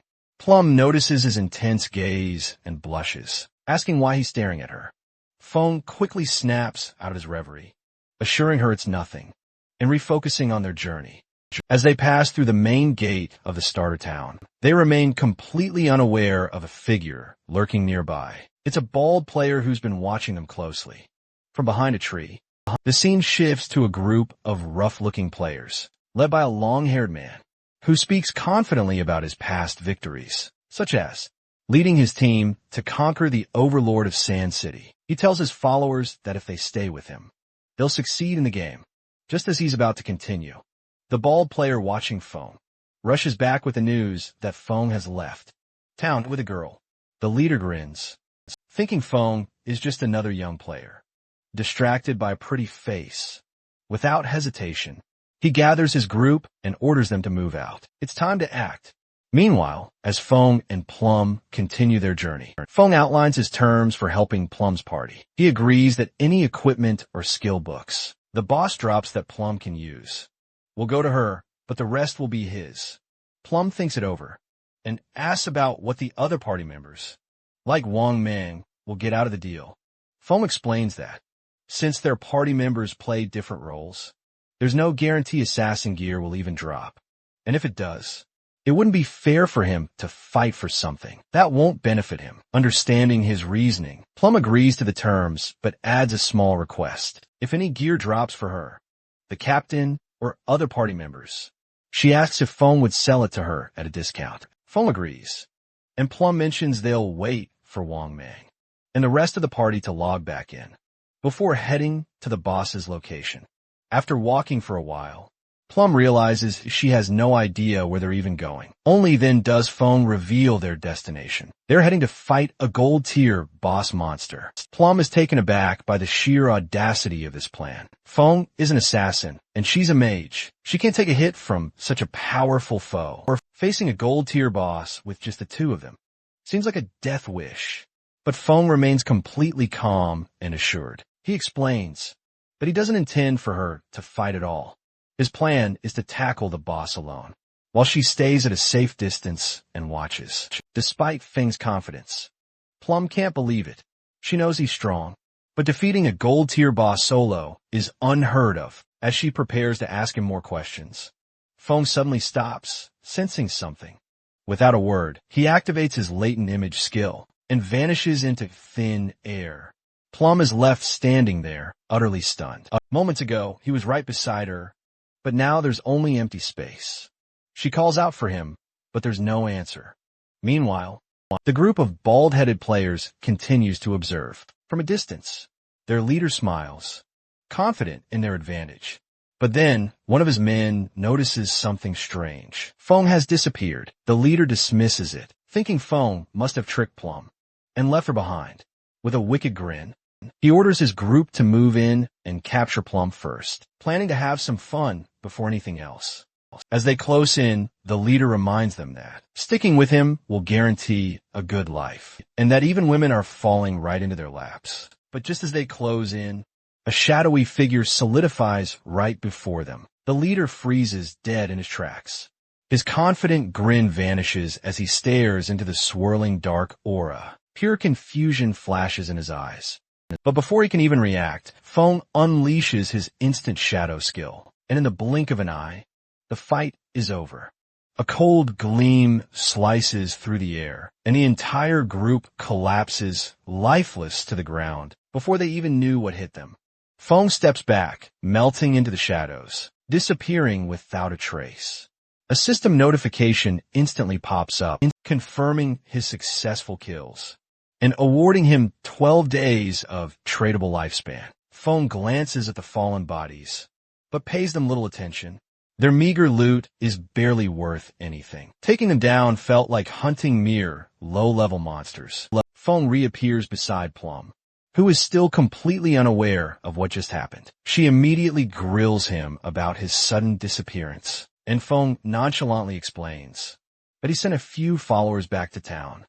Plum appears satisfied with the answer at first, but her curiosity quickly gets the better of her, and she starts asking more prying questions. She even jokes that she thought he left to relieve himself, and marvels at how convenient his invisibility skill must be, even suggesting it lets him handle business without being seen. Feng sharply cuts her off, clearly unamused by the turn in the conversation. He tells her to focus and hurry up.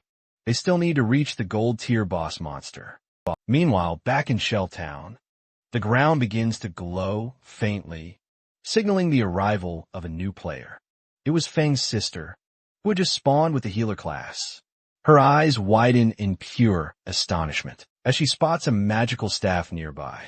Picking it up confirms the astonishing reality of everything around her. Everything feels so incredibly tangible. Players nearby quickly notice her presence, recognizing that she's clearly new to the game. She is absolutely elated, having secured the rare hidden class, Sacrifice. She assumed it had to be incredibly powerful. She was convinced that this class would be her ticket to attracting Song's attention. However, uncertainty filled her mind as she wondered where Song could be, and if he knew the secrets of the spawn locations. Rage flickered in her eyes as she thought of Feng, who usually watched over her constantly, yet was nowhere to be found at this crucial time. Choosing not to dwell on it, she reminded herself she now had a hidden class, and that Jiang Wei had already offered to help her level up. From this point on, Feng would have to manage on his own. She had no intention of worrying about him anymore. As she turned her gaze to the leaderboard, her shock was immediate upon seeing that a player named Shadow had already reached level 6. This infuriated her because Jiang Wei, who often bragged about his strength, was only level 3. It became clear that Shadow was the real expert, and she reasoned that if she could team up with him, her progress would be far faster than with Jiang Wei. But the question remained, how could she find this player? Nearby, a group of players were discussing their current predicament. They were from Wang Min's party, and were growing anxious because they hadn't heard from their healer, Sui. With no time to spare, Wang Min asked for suggestions. One player noted their inability to defeat monsters without a healer, while another added that they weren't as skilled as Shadow, who could handle combat alone.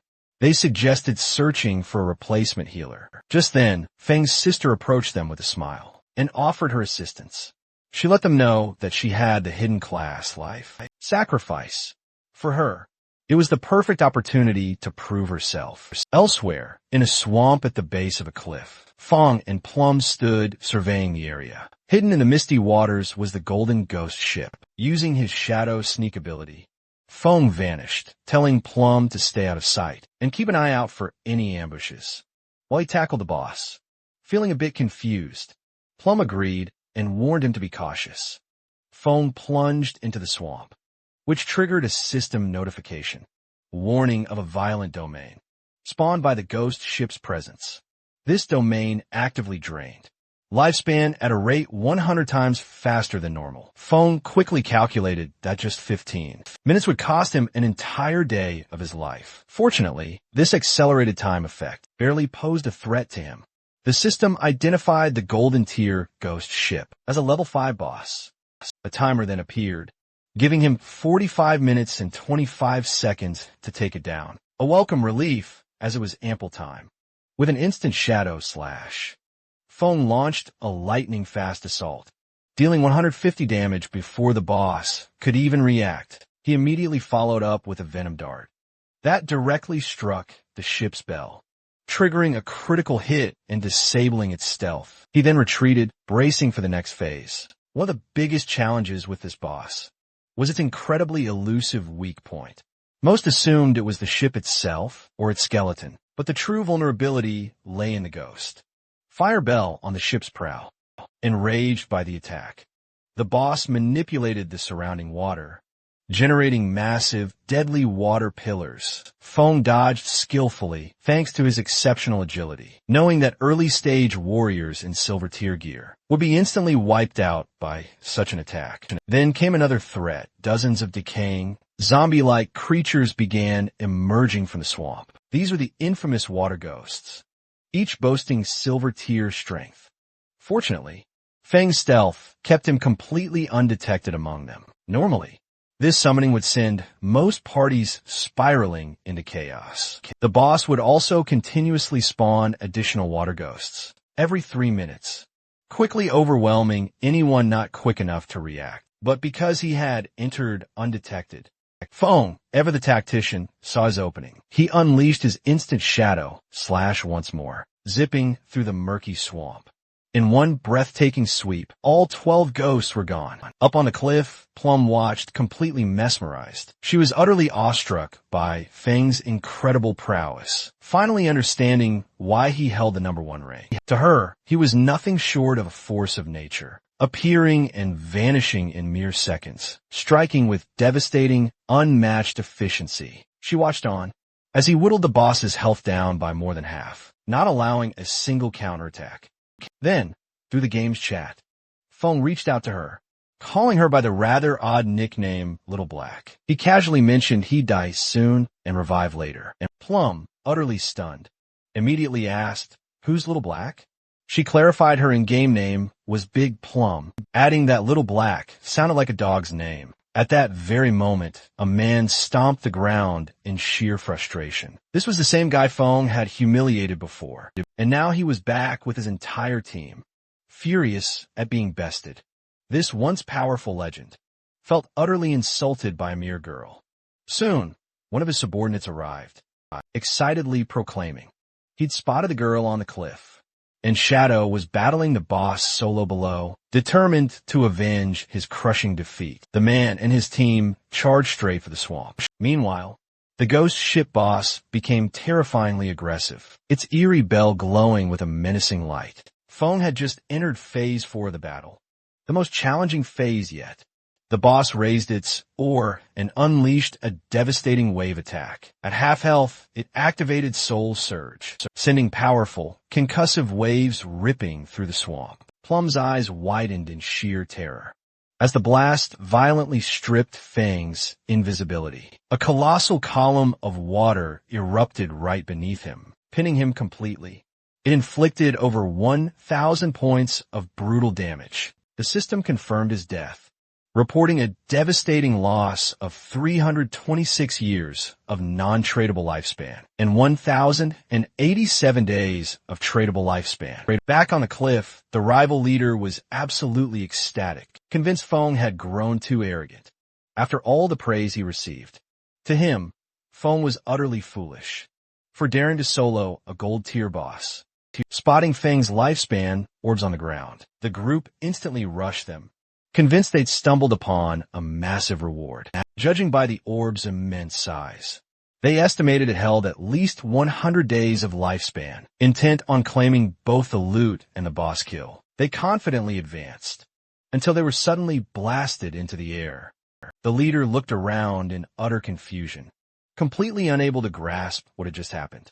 After being instantly teleported back to Shell Town, the group was hit with an overwhelming sense of frustration. None of them could comprehend why the boss had been so incredibly powerful, or how a player named Shadow had managed to wound it so severely.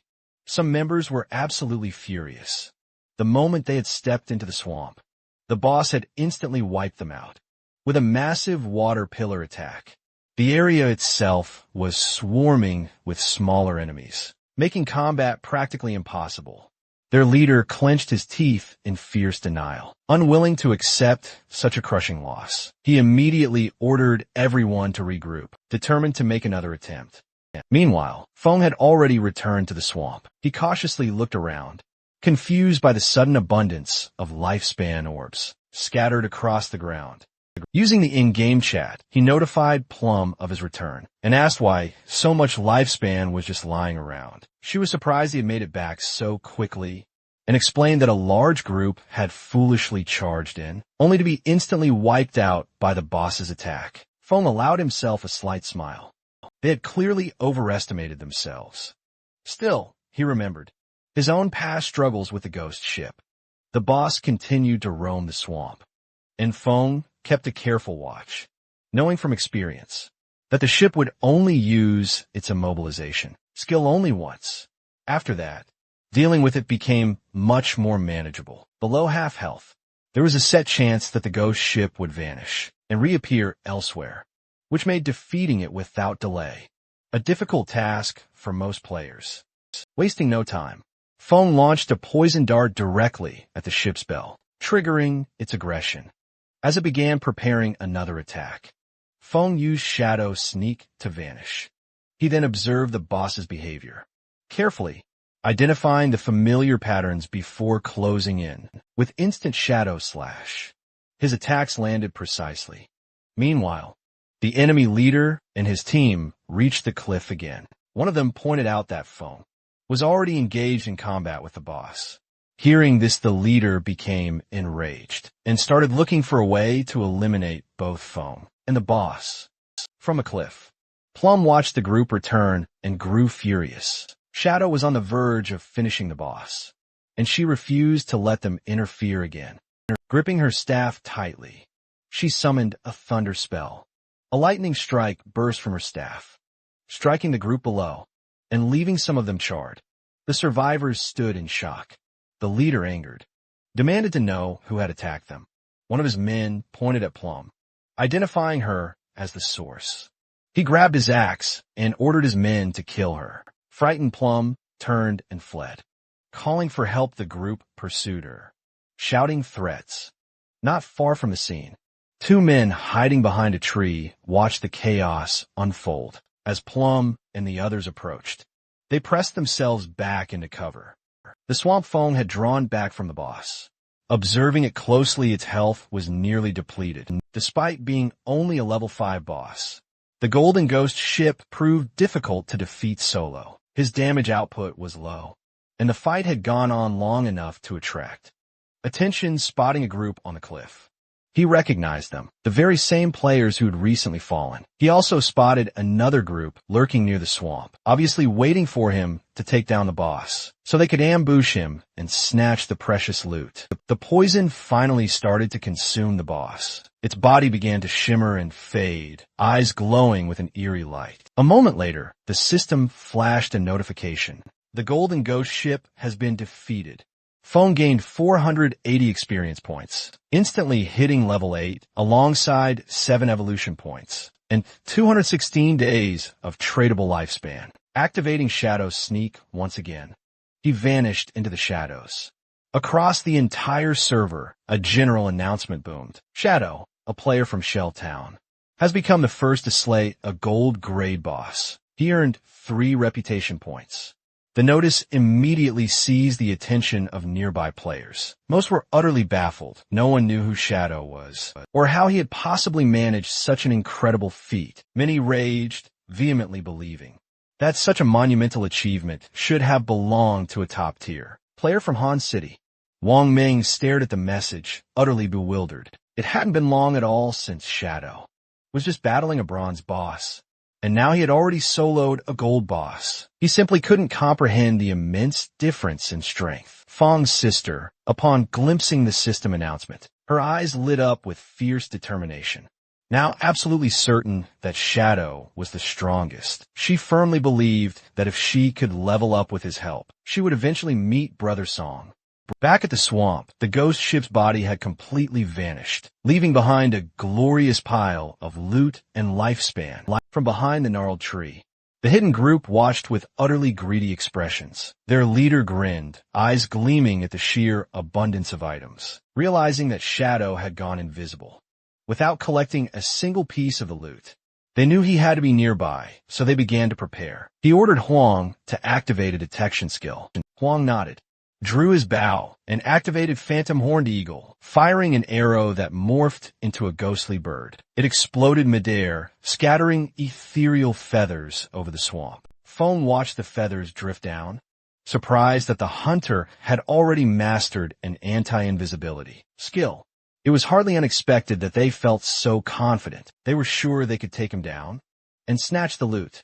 However, their detection skill was only a measly level 1 and utterly failed against Feng's advanced invisibility, a natural perk of his assassin class.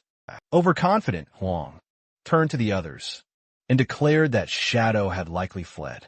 The group then advanced toward the loot, planning to secure it first and then wait out the timer. After 5 minutes, the loot would be theirs for good. They smirked, certain they had already won. But just as they relaxed, Shadow suddenly reappeared, their faces twisted in utter shock. Before they could even react, Fong struck like lightning, taking them all down in a blinding flash. With the area finally quiet, Fong then shifted his focus to the loot. A thought then crossed his mind. Where had Plum gone? He'd look for her later. For now, though, he had enough evolution points to upgrade Greedy Hand. After the upgrade, it soared to epic quality. The skill now boasted a 220% to 300% chance of generating extra loot from monster corpses, and all extra drops were guaranteed to be a full tier higher.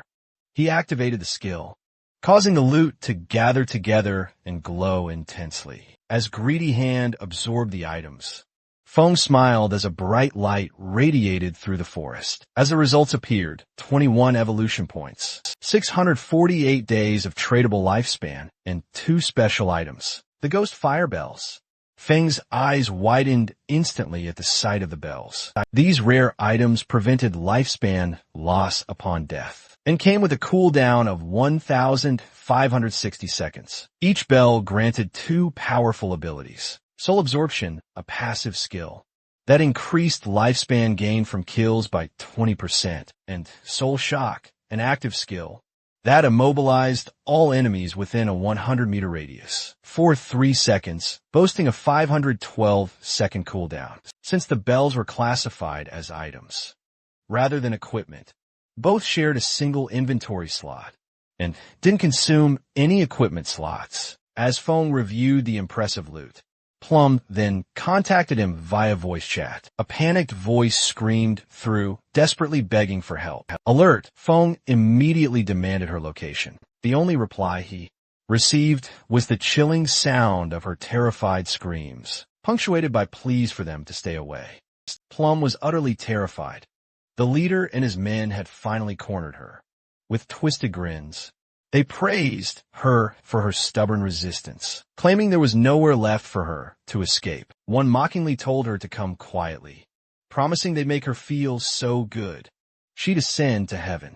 Her fists clenched in a mix of anger and disgust. Glancing behind her, she realized she'd backed herself to the very edge of a cliff. With her heart pounding and resolve hardening, she made a snap decision. She wasn't going to let these bastards have the satisfaction of killing her. Without hesitation, she hurled herself backward off the cliff. The group was completely caught off guard, staring in disbelief as her body plunged. She crashed into the ground below with brutal force, her health vanishing instantly as a pool of blood spread beneath her. Her corpse began to dissolve into shimmering orbs of lifespan. The leader peeked over the edge, genuinely baffled. He hadn't expected her to actually jump. She's got some guts, he muttered.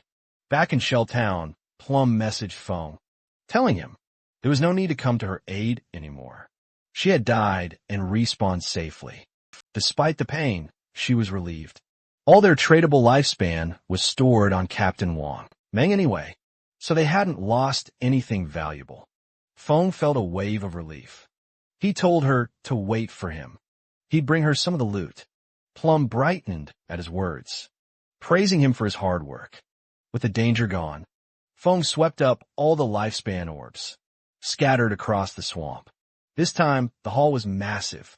His tradable lifespan now sat at 315 days. He also snagged a sweet 21 evolution points. He considered boosting his greedy hand skill, but then a system message dramatically popped up, revealing the skill had already reached epic quality. And get this, it would now demand 10 times the usual evolution points.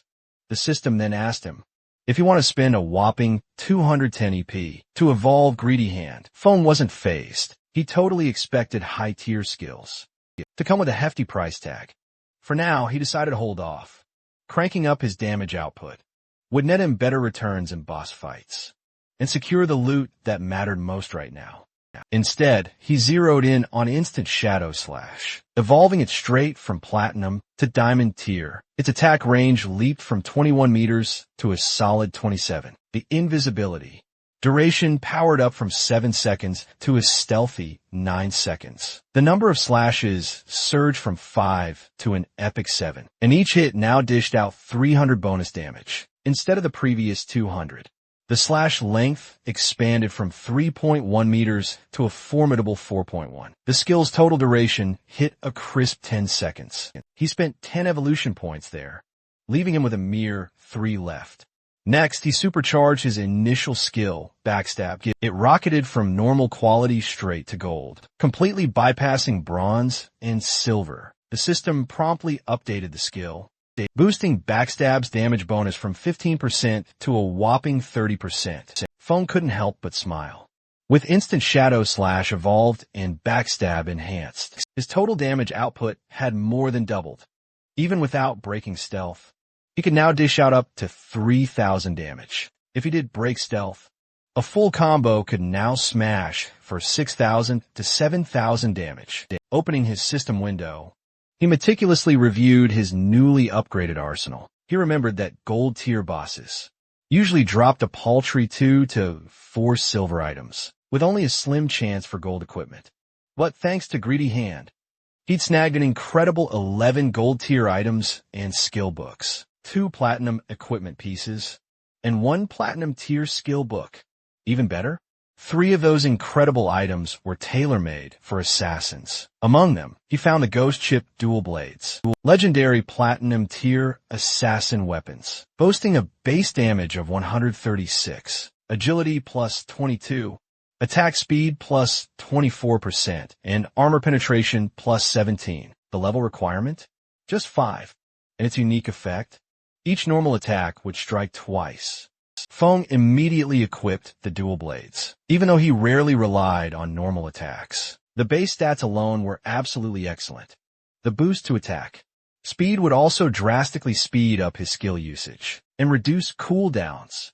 And that armor penetration? A sweet bonus. Next, he equipped the Ghostfire leather armor, a gold-tier chest piece with 25 physical defense, 50 fire resistance, 14 damage block, and an astonishing additional 419 health points. This also had a level requirement of 5. Feng was genuinely stunned. Despite leveling up, his base constitution hadn't increased much, and his max HP was still only 350. This single armor piece had skyrocketed his health significantly. Beyond that, with it equipped, most average players wouldn't even be able to scratch him. Using the system settings, he made his new armor invisible and switched his outward appearance back to the base assassin look. That way, enemies wouldn't realize how incredibly well-equipped he was, unless they actually checked his profile. He wasn't done yet. There was one more item to review. In his inventory was a gold-tier skill book, Ghost Shadow Blur, an assassin class ability. It granted a passive 15% dodge rate, and each time a dodge successfully triggered, it would provide full immunity to all damage. For a moment, Feng grinned. He had finally acquired a survival skill, truly fit for assassins. Then he remembered, most players avoided this skill. The dodge stat was notoriously difficult to build up in this game, and focusing on it meant sacrificing other vital stats. If a dodge didn't activate, the player could be killed in an instant. But Feng was different. He could evolve skills without penalty. For him, this was a game changer. Boosting his dodge wouldn't compromise his other attributes. It was pure upside. With everything sorted, he cleared out of the area. The remaining loot? Gear for warriors, priests, and archers. He planned to sell it all to Wang Mang, with a sweet 10% discount, even if they couldn't afford them right away. He knew Wang Mang would sell them on credit, without a moment's hesitation. This massive upgrade? All thanks to Plum. Without her incredible koi-like luck, he'd never have found a level 5 ghost ship in time. He made a mental note. He owed her one, and he'd make sure to thank her properly. As Feng passed a tree, the furious leader and his remaining men appeared. They spotted each other at the same time, but it was the leader's side, whose faces turned absolutely pale with fear. The moment they recognized him as Shadow, overwhelmed by panic, they bolted. As expected, Feng had no intention of letting them escape. He activated Shadow Stealth and sighed lightly as the skill took hold. Before they could take another step, Feng dashed forward like a bolt of thunder, swiftly eliminating all the subordinates in a single blur of motion. The leader panicked, trying to bolt at full speed, but Feng appeared directly in front of him, deactivating his stealth mode. The man's face nearly collided with Feng, and his eyes welled up with tears. Trembling, he begged for mercy, admitting his mistake and pleading for forgiveness, saying he had less than a year of lifespan left. But Feng, staring at him with a cold, indifferent gaze, simply asked if he'd considered his own fate when attacking others without hesitation or remorse. Feng then struck him with a poison dart. As the man writhed in agony, Feng turned away and left. After eliminating so many players, a new system status activated. He had entered Killer State, currently at the first layer. This status meant that upon death, he'd forfeit a whopping 75% of his remaining lifespan. But Feng stayed cool, calm, and collected. He had the Ghostfire Bell, so even if he were to die just once, it would shield him from any real loss. Back in Shelltown, he noticed everyone was intensely staring his way. Whispers and murmurs quickly spread, as people recognized him as the one who'd just slain a gold-tier boss. However, many were puzzled since he wore no visible equipment. Some instantly assumed He'd exploited game bugs to pull off such a victory. As he was passing through the area, a man rushed up to him, asking him to wait.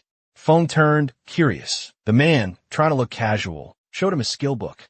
He explained with a forced smile that they'd accidentally bought the wrong item. It was meant for assassins, so he insisted Feng take it, adding that he hoped they could simply forget the past. The system instantly identified the item. It was a rare commander skill book called Impale, a single target skill that added 20 attack points and caused a 2-second stun, all with a 22-second cooldown. Feng's eyes narrowed slightly in surprise. This was a control skill, incredibly rare and highly valuable. He accepted it and continued on his way, while the other group dispersed in a different direction. Among the group, one man was absolutely furious, complaining loudly that they'd been forced to give Feng a skill book just to appease him. Another man agreed, feeling completely frustrated that they'd been treated with such utter disrespect. One of them suggested using their contacts to rally even more people, claiming that even if each person only contributed a spit, they could drown Feng with sheer numbers. Zhan Sha, their leader, stared straight ahead with a grave expression. He noted how fast Shadow was leveling and growing, clearly operating solo, which meant he likely harbored a powerful secret. Zhan Sha proposed tracking him down in real life and kidnapping him. If they could uncover his secret, they could even force him to work as their slave and harvest lifespans for them. Another man praised Zhan Sha for his clever plan. Since Shadow's voice sounded unfamiliar and clearly not local, they assumed he was poor. Manipulating someone like that would be easy. They agreed to send in a professional beauty to lure him in and extract information. Meanwhile, Feng had met up with Plum and told her to accept the trade, saying he had something special for her.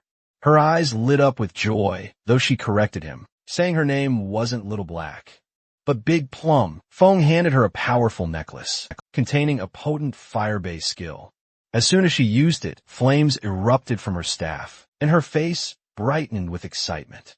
The skill significantly increased her damage output and more than doubled her mana regeneration. She thanked him sincerely, but Feng brushed it off, saying he was just honoring their agreement. Then he asked for the space ring. She smiled shyly as she took it from her inventory, telling him he could keep it. Her cheeks reddened slightly as she explained that, while she was running through the forest earlier, she had stumbled upon an underground cave that looked like the entrance to a ruin, and asked if he was interested. Feng was surprised. First the Golden Ghost ship, and now the ruin. He was beginning to think that being friends with Plum brought unusually good luck. If he hadn't given her 2 gold tier pieces of equipment, she might not have shared this information with him. With the addition of the space ring, his inventory finally expanded to 27 slots. Feng asked where Wang Mang was, saying that once he sold some items, he would investigate the ruin. She raised her hand and explained that Wang Mang and the others had gone to train a new priest and wouldn't return soon. Opening the map, she marked the location of the entrance. She told him that there was a stone slab behind the bushes, which she had moved aside while hiding. She had only taken a few steps inside before she heard terrifying screams and fled, only for the others to catch her immediately. Without another word, Feng vanished, heading straight for the ruins. Plum was left standing, bewildered, quite confused by his abrupt departure. Feng tore through the forest with incredible speed. His original plan had been to simply grind until he hit level 10, but with a ruin now accessible, there was no longer any need. There were typically 3 kinds of ruins that could appear near a beginner town: tombs, cursed ruins, and temples of faith. Regardless of the type, the regular monsters inside were bronze tier, and there was always a good chance of encountering silver tier enemies as well. To him, that meant absolutely nothing but a vast sea of lifespan and evolution points, just waiting to be claimed. Following the map Plum had marked, Feng quickly arrived at the ruin's entrance. Wasting no time, he stepped inside, his mind buzzing with possibilities. Whether this was a tomb, a cursed ruin, or a forgotten temple, he was ready for whatever lay ahead.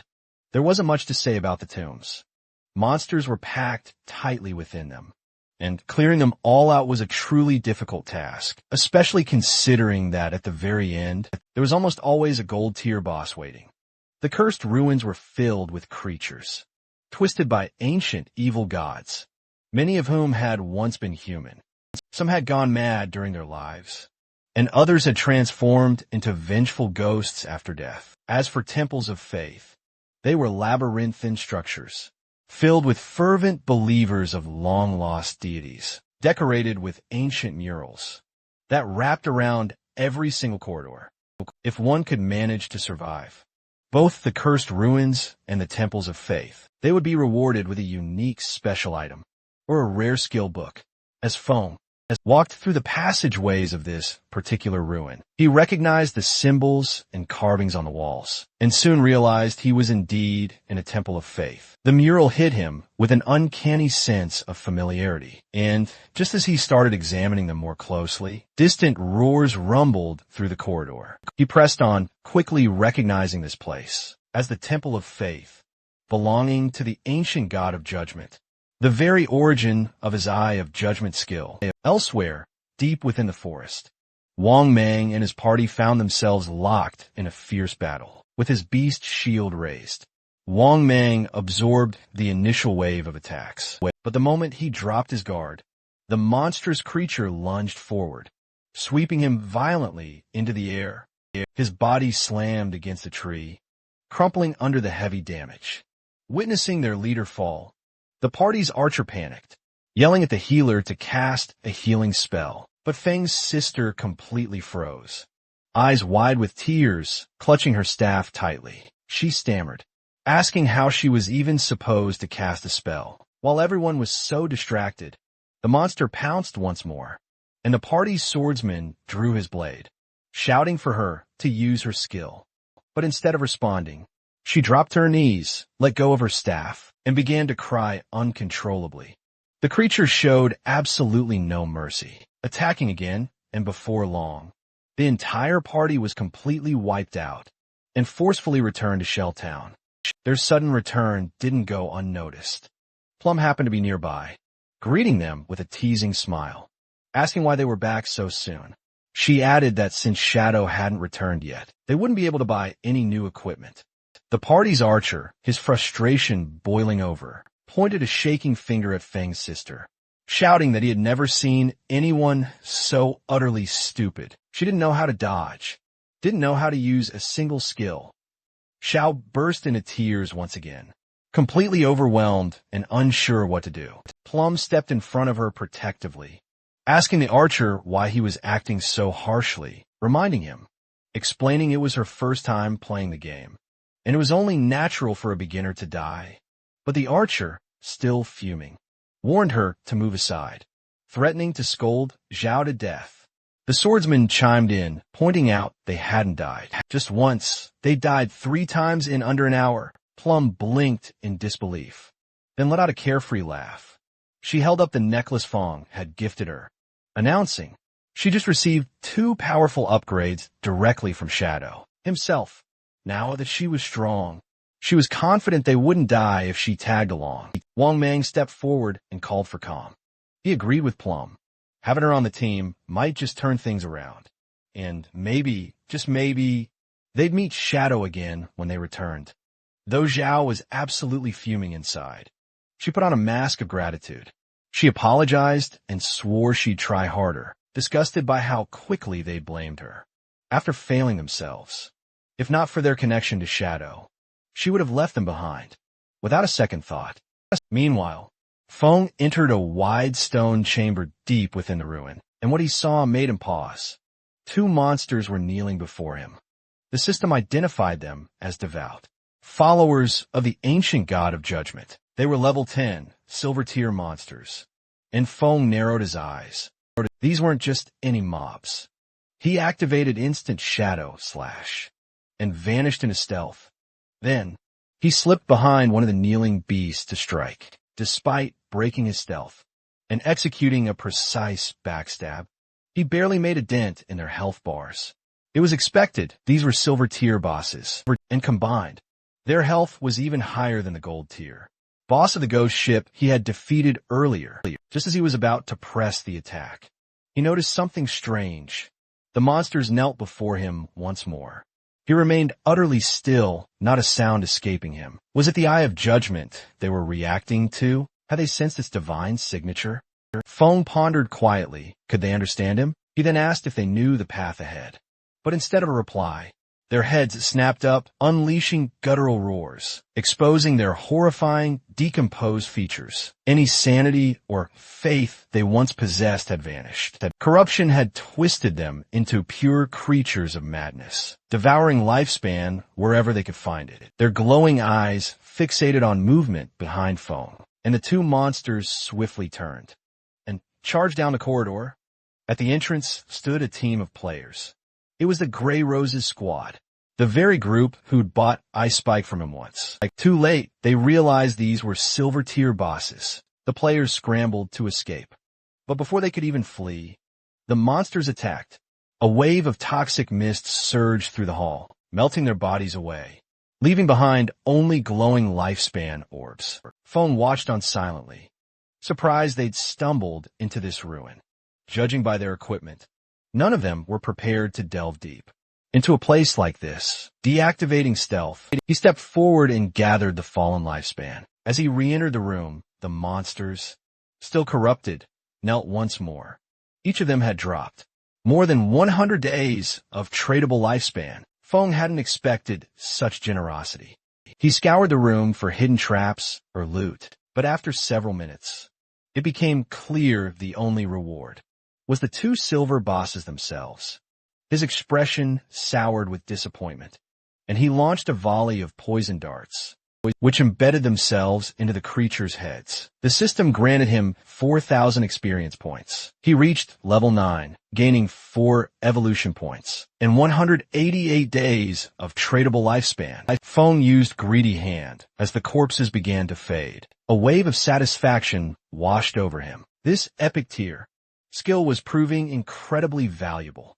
He snagged 32 evolution points, plus 1,504 days of tradable lifespan, 4 gold tier items, and 10 silver tier items. Among the loot, he found a gold tier pendant for assassins. It was none other than the pendant of the faithful. This beauty granted 15 agility points, along with a sweet 20% cooldown reduction. Its unique effect allowed him to summon a silver tier devout follower to fight by his side.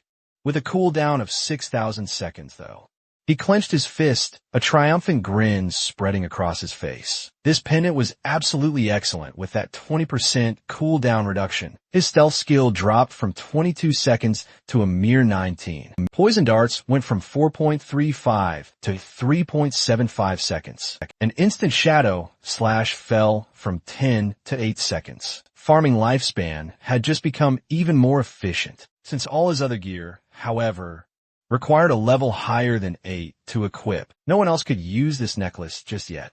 So, he decided to keep it for now and sell it later. But just as he was about to leave, the ground trembled slightly. Curious, he turned back and saw a small stone pillar rising from the floor. His eyes lit up with pure joy.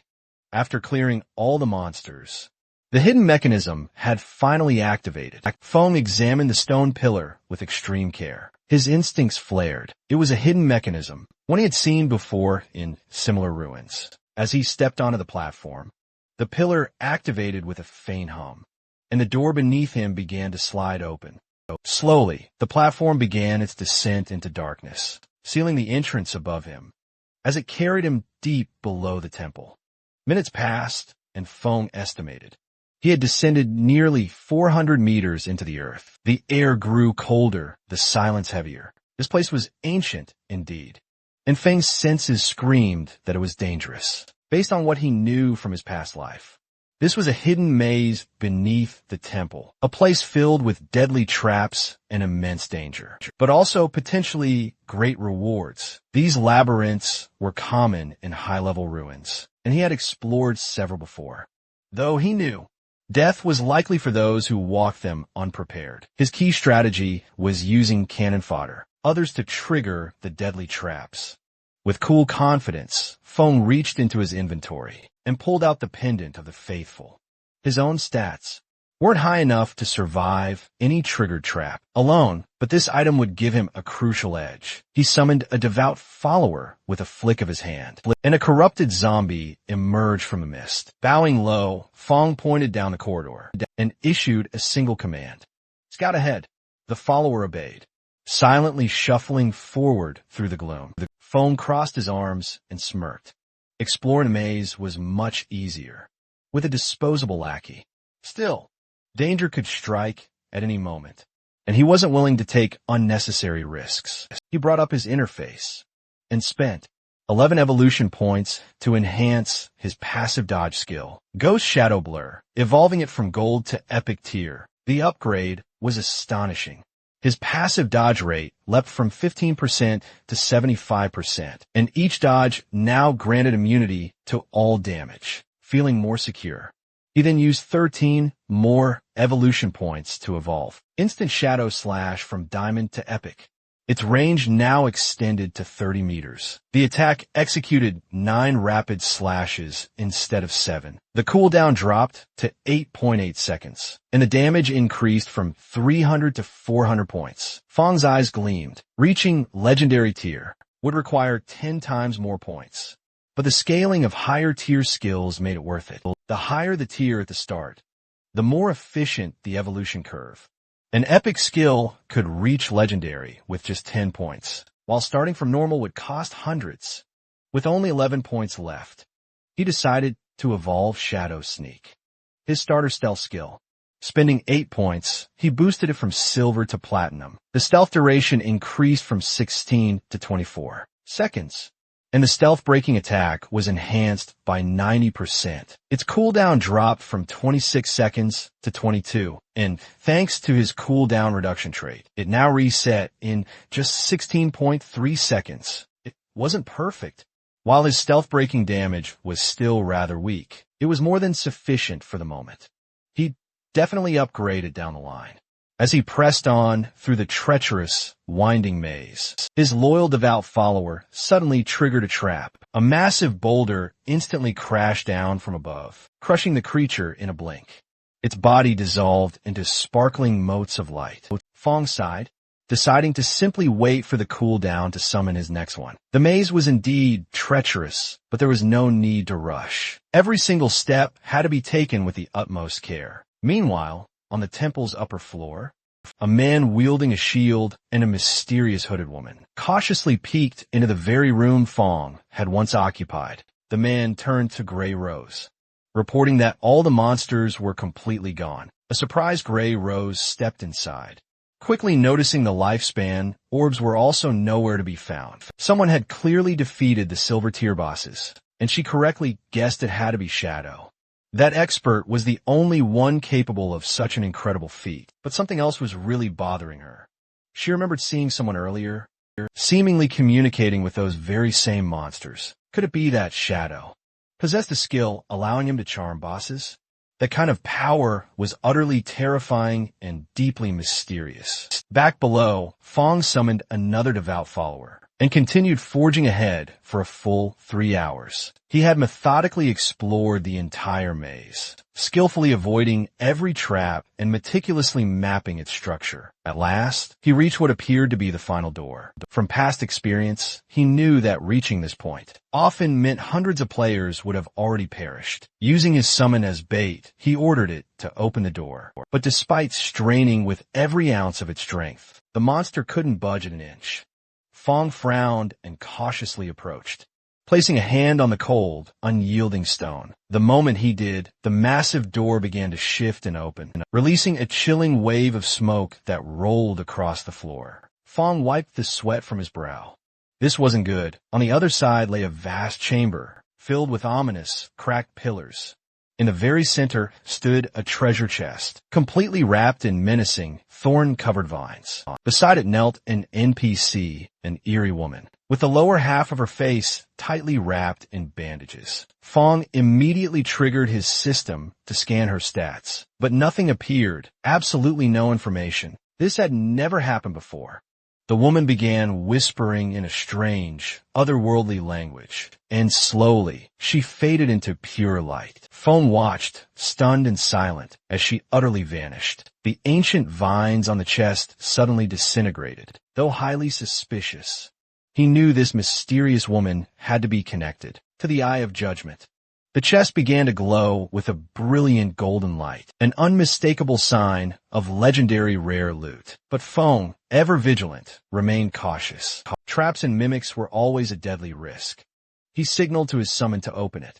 The monster obeyed, and as it lifted the lid, a blinding beam of light erupted from the chest. Inside was a skill, a book that glowed with a truly godly aura. Indeed, inside the chest lay a treasure worthy of legends, a skill book tailored perfectly for an assassin. Its title, Bestow of Mercy, was a deceptively gentle name for such a lethal ability. The book shimmered with an epic tear glow, and upon inspection, Feng discovered it granted both a powerful passive and an active effect. The passive effect alone was absolutely absurd. It provided a 100% aim correction when aiming at weak points, and doubled the damage dealt to them.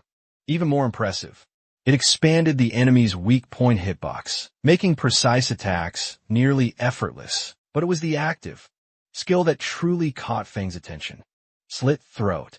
This devastating technique enhanced Shadow's next attack. With a powerful debuff, the target would bleed for the same amount of damage inflicted per second. For 3 seconds, a strike dealing 300 damage would result in a total of 1,200 points of pain, triple the initial impact.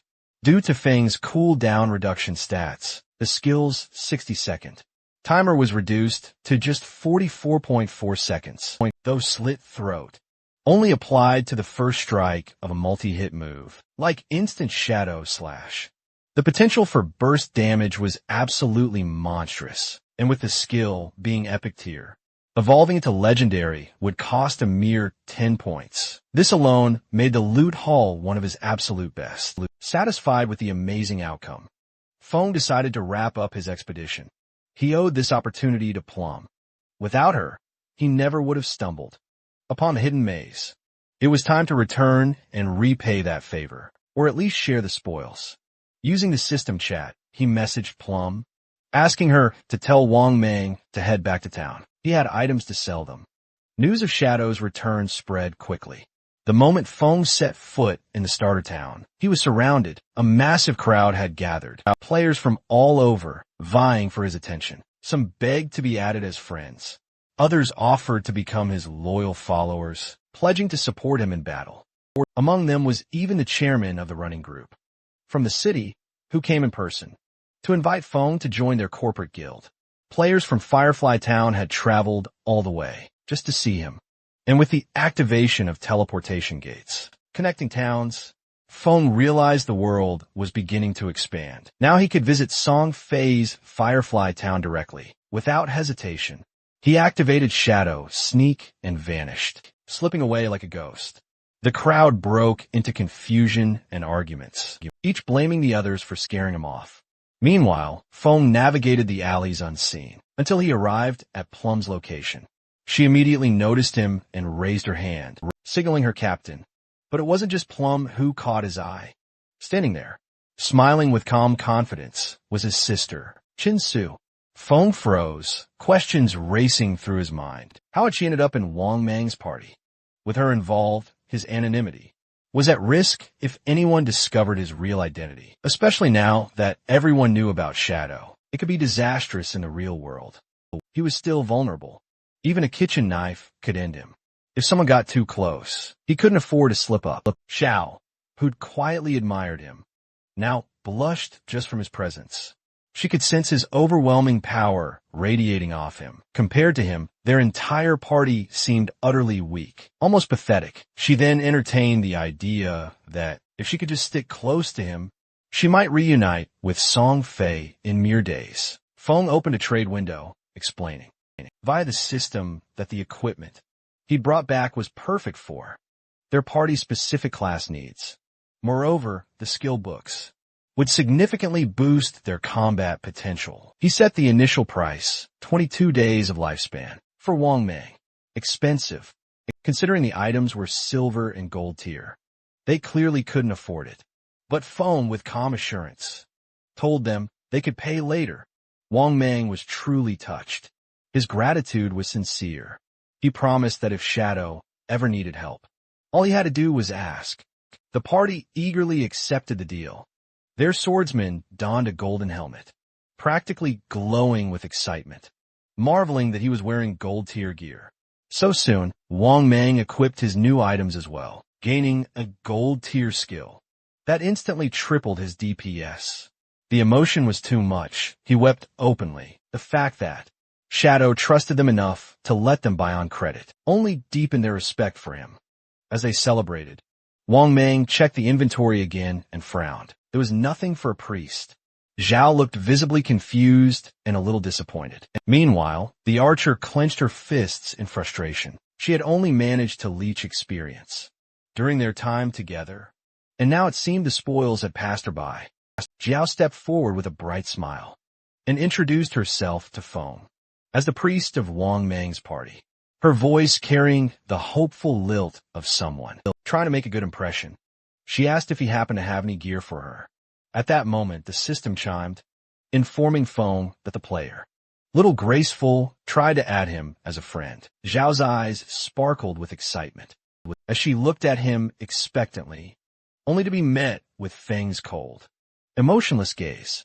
Before she could even register what was happening, he vanished, dissolving into the air like a wisp of shadow. Left blinking in confusion, Zhao asked aloud where he had gone.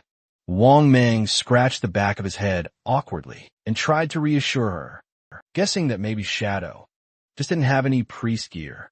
This time, maybe next time, he said with a shrug. But the archer wasn't as kind. She spoke the harsh truth, pointing out that Shadow had clearly ignored Zhao on purpose while going out of his way to help Plum. After all, Shadow was the kind of person who came and went, like a dragon in flight, majestic, untouched, and terrifyingly cool. Feng, meanwhile, had already moved on. He knew perfectly well that there was a gold tier priest staff and a gold tier priest skill book in his bag, but giving them to Zhao, that was out of the question. Not only did he distrust her, she posed a risk to his growing cooperation with Wang Meng's crew, especially with their connections to the in-game authorities. Zhao was a liability, and liabilities had no place in Feng's plans. What he needed was a real priest, someone powerful, reliable, and loyal. His eyes narrowed with purpose. He needed to find little Gi Yui, the former manager of the Godslayer Guild. In his past life, had held the hidden class of White Avian Priestess. She wasn't just a healer. She came with a mystical white bird, capable of mass heals and buffs. And she had once defeated an epic tier boss, completely solo. Compared to her, Zhao wasn't even worth mentioning. And as fate would have it, Yui was from Firefly Town, just like Song Fei. Without wasting another second, Feng activated the teleportation gate, aiming straight for Firefly.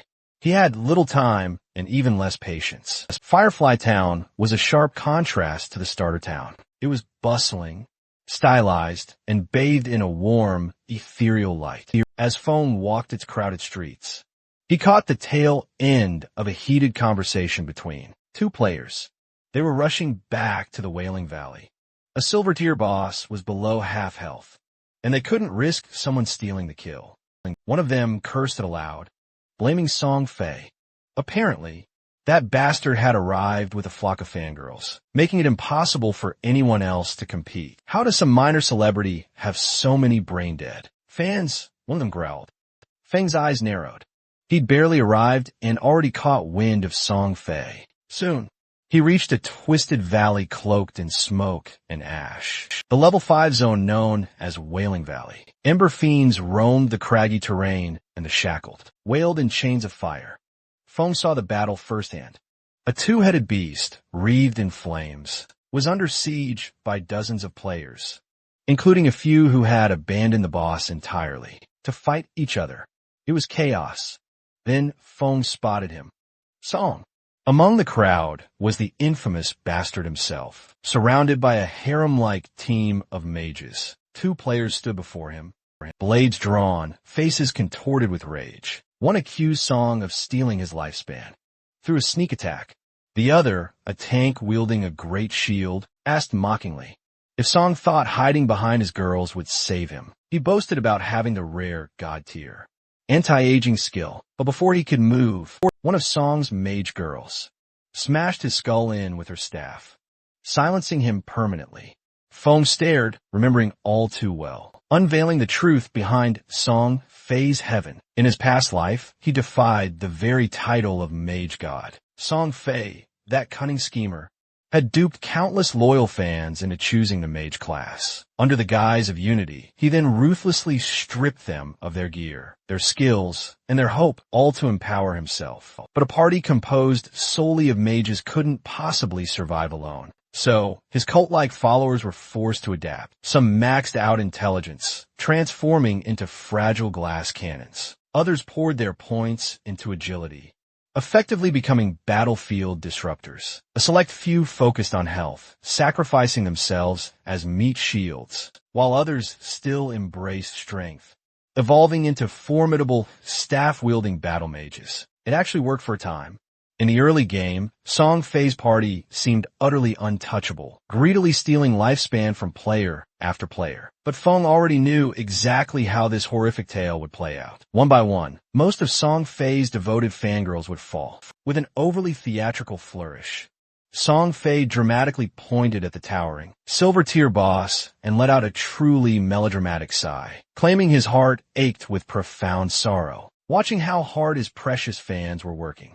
He hoped the monster would die quickly, he declared, so everyone could finally rest, and the world could be full of love, totally free from violence. As if on cue, a wide-eyed girl from his entourage eagerly stepped forward, utterly moved by his supposed compassion. Another of Song Fei's loyalists nodded fervently, readily agreeing that their beloved Song Fei was truly the one suffering the most. According to her, he was working so tirelessly, he shouldn't have to bear this burden any longer.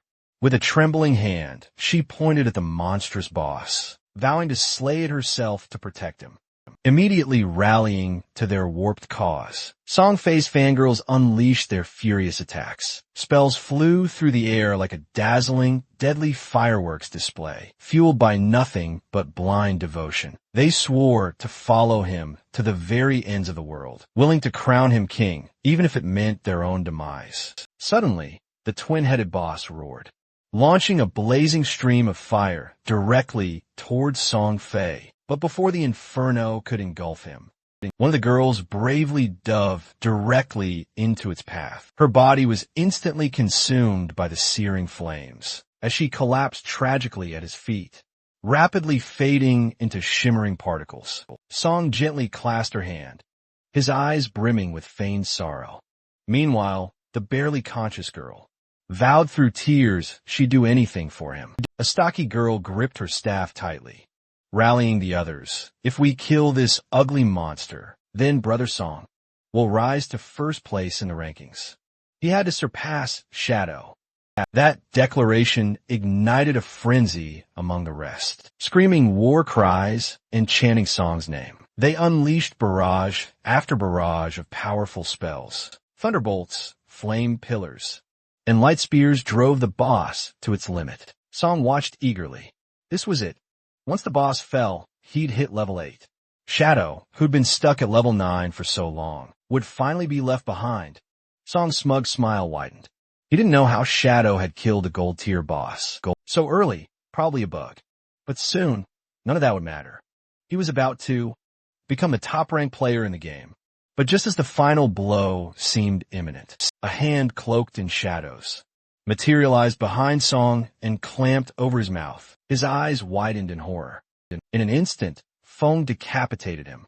His blade flashed again, instant shadow slash, tearing Song's body into bloody chunks. Before his fans could even scream, Feng blurred into motion, slicing through their ranks and cutting through the boss. In the same motion, blood sprayed in arcs. In mere seconds, The boss and every member of Song's party lay in pieces. The system notification rang out. Silver tier boss defeated. You have earned 150 experience points. The battlefield fell dead silent.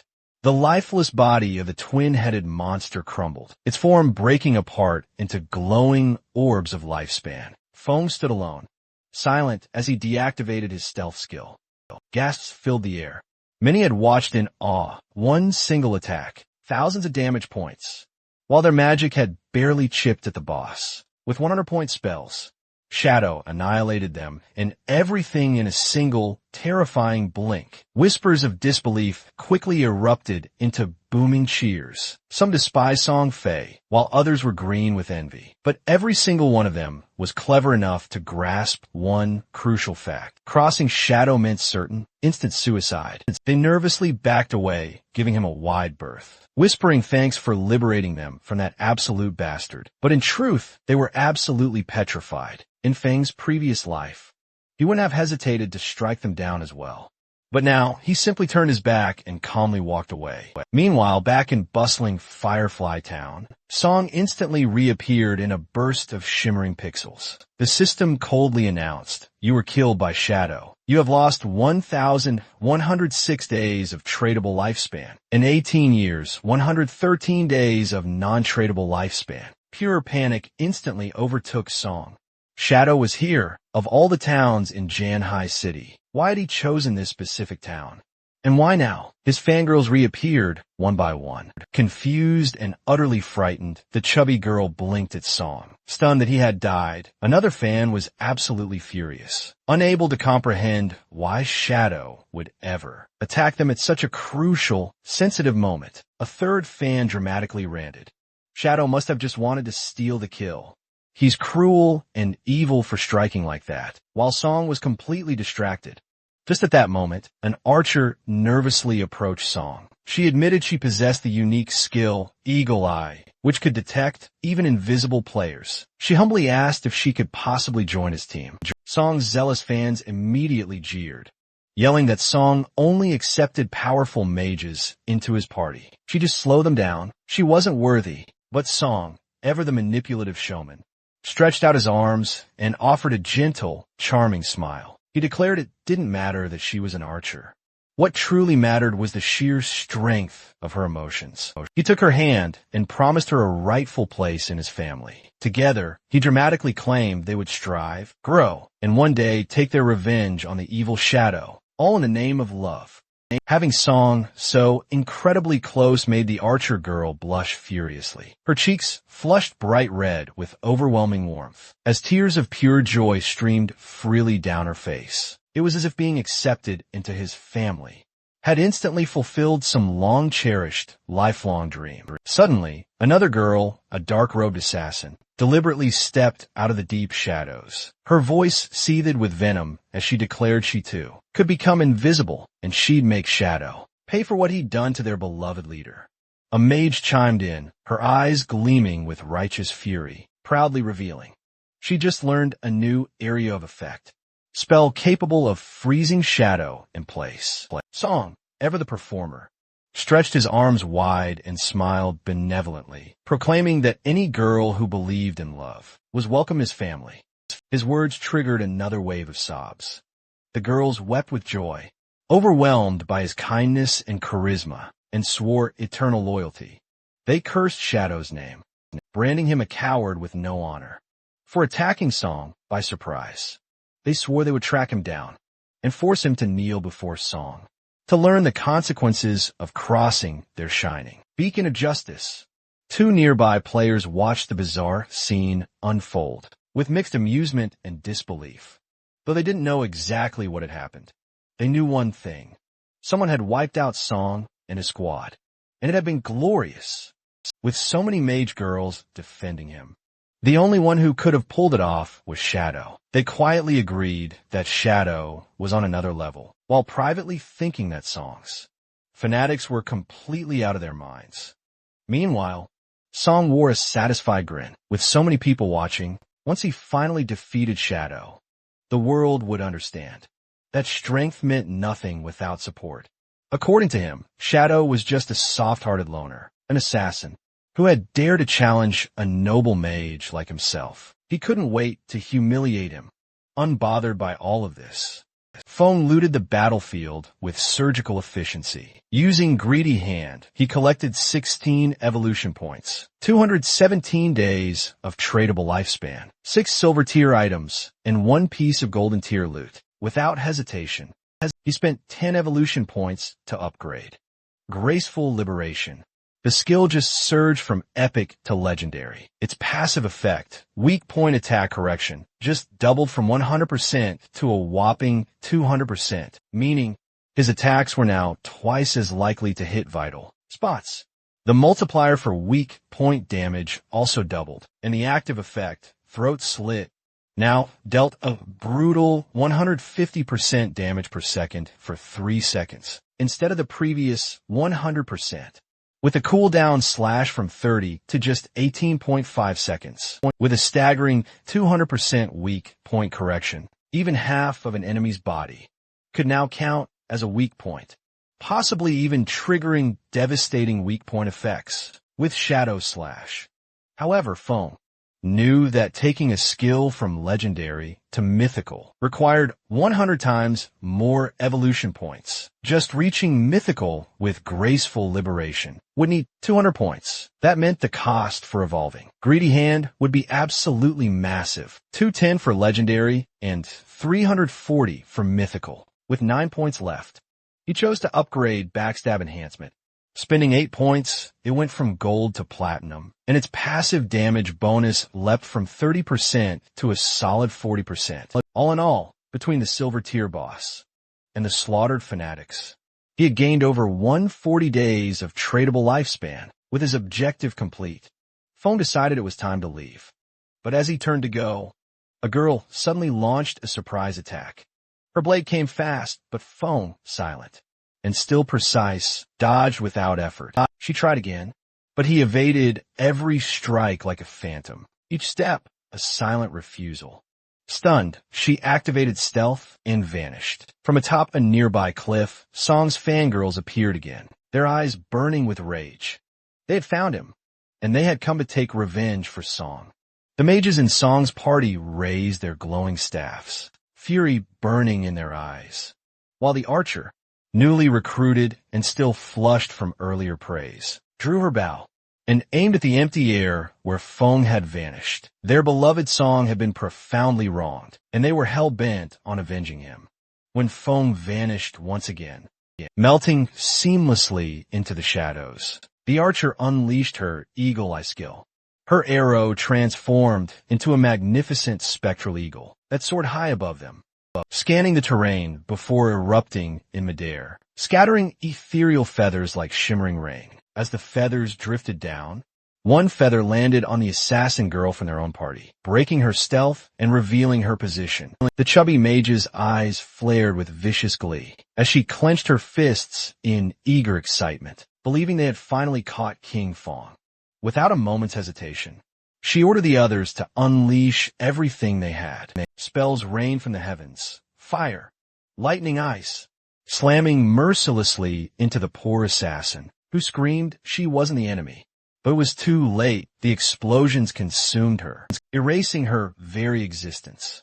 In a brilliant burst of magical fire, instead of remorse, the chubby girl grew utterly furious, accusing the dead assassin of lacking devotion. She claimed it was divine punishment, proof that anyone who wasn't a mage couldn't possibly love Song sincerely.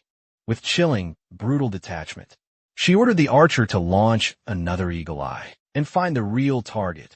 But before the skill could be unleashed again, Feng rang the ghost fire bell.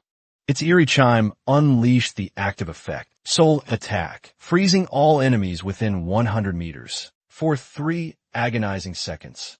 A shimmering aura enveloped Song's party as their bodies locked up, confusion dawning just before the slaughter began. Like a bolt of thunder, Feng burst from invisibility, his blade flashing, slashing through bodies with ruthless precision. They had no time to scream, no chance to resist.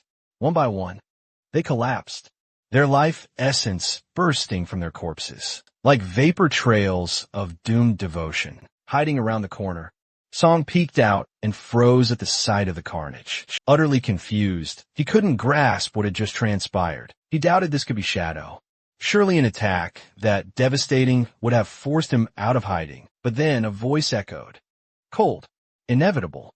It was King Fong, materializing right before him, cloaked in pure arrogance and chilling silence. Fong made it crystal clear. Song's end had arrived. Panicked, Song frantically activated a magic shield. A shimmering barrier enveloped him, like a protective suit of armor. But Fong, completely unfazed, calmly launched a poison dart. It sliced through the shield as if it were mere paper, striking Song directly in the forehead.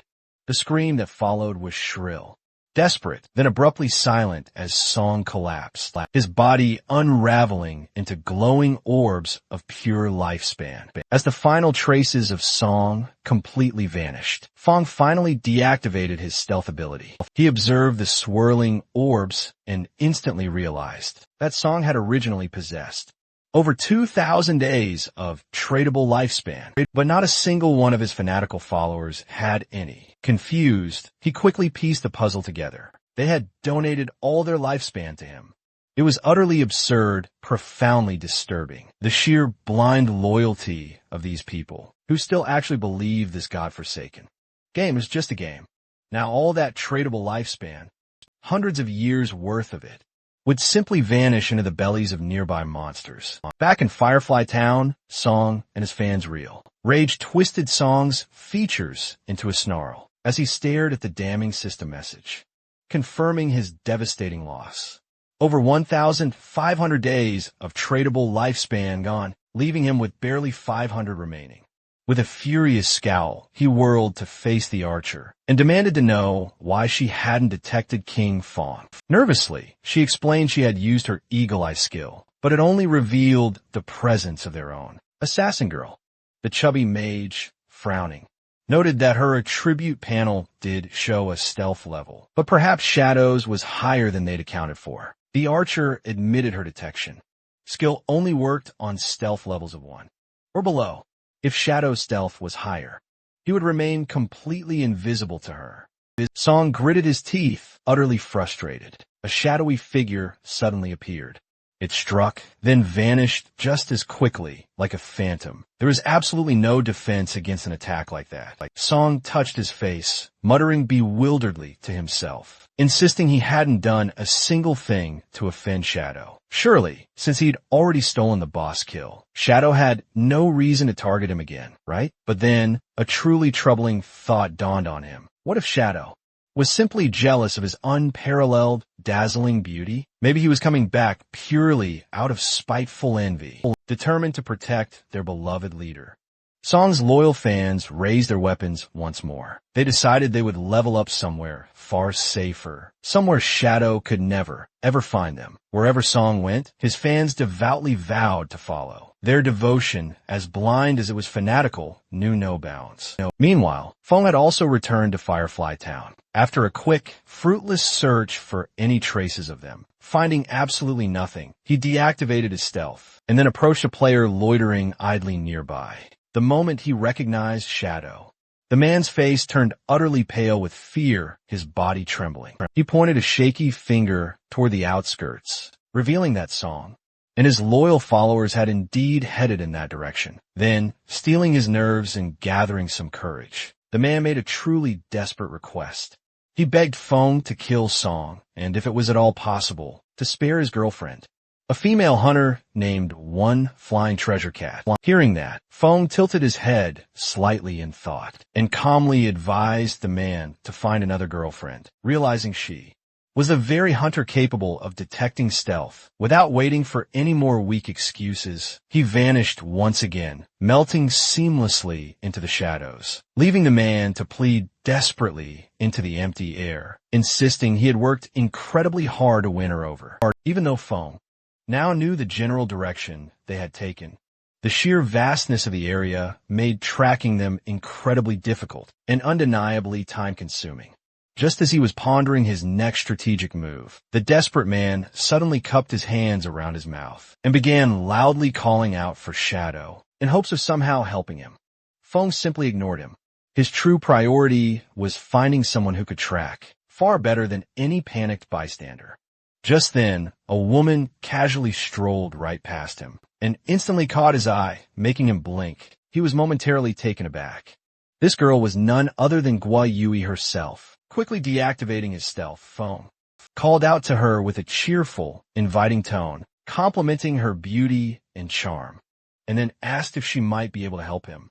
Gua Yui instantly recognized the infamous Shadow and couldn't hide her shock. Feng, smiling mischievously, pulled out a dazzling golden-grade staff from his inventory and dangled it right in front of her temptingly. He mentioned he'd heard her unique class could search for targets across an incredibly wide area. If she could find Song, he promised he'd sell her this staff at an absolute bargain price. Yui's eyes immediately lit up with pure excitement as she instinctively opened her system window in anticipation. Curiosity then sparkled in her gaze as she asked, "How did you know about my tracking abilities?" She'd never told a soul about them.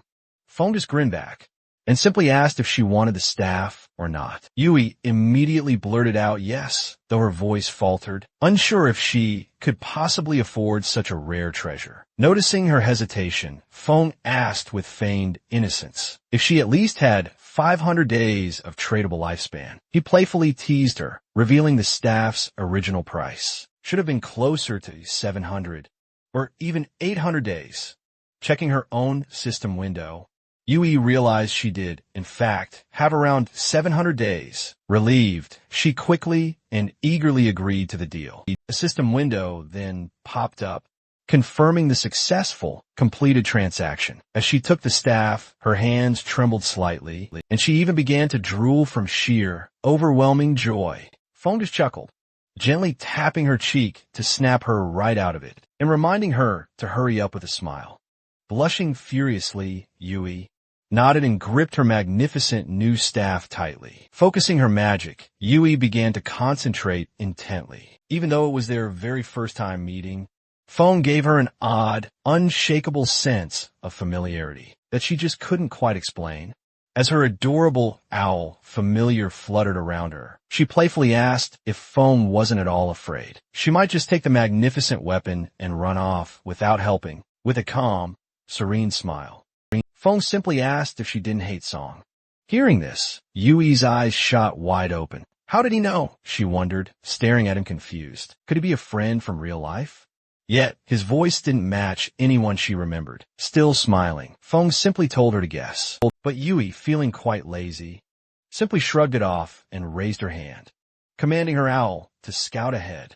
Moments later, her expression drastically changed. Her owl circled high above the distant canyons, and through its eyes, she finally spotted them. It was Song and his army of love-struck fans, clustered together like lost sheep in the desolate wastelands. Finally, Yui's white owl pinpointed Song's location, deep amidst the rocky canyon paths. She quickly relayed the coordinates to Shadow, but she warned him, not without concern, that Song and his group might move again before he arrived. The owl was fast, but tracking them too long would wear it out. Shadow, focused and swift, reassured her with a calm voice. It would only take a few seconds. Without another word, Feng darted off, running with blinding speed, leaping across stone pillars and tearing through the jagged terrain. But as he advanced, the owl suddenly stopped. That immediately caught his attention. Something was interfering with the tracking. Curious, he halted and observed a nearby tree, marked with a strange symbol. Deciding to investigate, he called Yui again, and she redirected the owl to search the surroundings. The bird soon found 2 more trees, etched with identical markings. One 100 meters ahead, another 100 meters to the left. Shadow approached each tree, brushing his fingers over the bark with caution. As soon as all 3 symbols received a touch of lifespan energy, a pulse of light surged between them. The ground at their center began to glow, and moments later, an emerald-grade treasure chest materialized in a radiant, golden aura. Feng froze in utter awe. A divine blessing. Right here, in a starter zone, in a zone like Firefly Town, he could barely believe it. Such blessings from ancient gods were incredibly rare and utterly unpredictable, capable of appearing anywhere in the Forsaken Lands. Some would summon terrifying monsters. Others unleashed plagues of creatures. But others, like this one, offered unimaginable treasures. Yui, still observing through her owl familiar, was just as stunned. That emerald chest alone was worth a staggering 1,000 days of tradable lifespan, equivalent to over 10 million real-world credits. Shadow was impressed by her lightning-fast calculations. In his past life, lifespan had sold for 10,000 per year at launch, but by day 2, its value had skyrocketed to 50,000. Yui, still curious, started diligently recording the symbols for future reference. A cunning glint danced in her eye. Who knew what she could uncover thanks to her tracking class? Meanwhile, Shadow opened the chest. Inside, he found a skilled book glowing with raw malice. Curse of the Blossoms, an emerald tier ability. With it, cursed flowers would bloom from a defeated enemy's corpse, draining their entire tradable lifespan to 0. The skill had no cooldown. Its only requirement was activation within 15 seconds of the target's death. Fong remembered this wicked spell from his past life. With this, every kill became a golden opportunity. If he struck down Song again and guarded the corpse for just moments, he could rob him of absolutely everything. A sinister smile crept across his face. This time, Song wouldn't just die.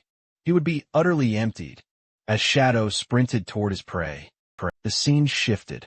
In a distant canyon, Song's fangirls were battling a boss, fiercely pouring damage into the beast, while their idol patiently waited in the back for the final hit. Song was smug, confident that Shadow wouldn't follow them this far. After all, Shadow had already stolen a silver tier boss and humiliated him twice. That should have been enough. He was wrong. Just as the boss weakened, the chubby girl pointed to another ridge, where a separate party was battling another boss. With the grace of a serpent, Song manipulated his fans once again. He claimed the rival group was actually a fan guild of another idol. When attempting to outshine him, the girls' expressions twisted with rage. No one would ever surpass their beloved Song. Without a moment's hesitation, they descended upon the unsuspecting group.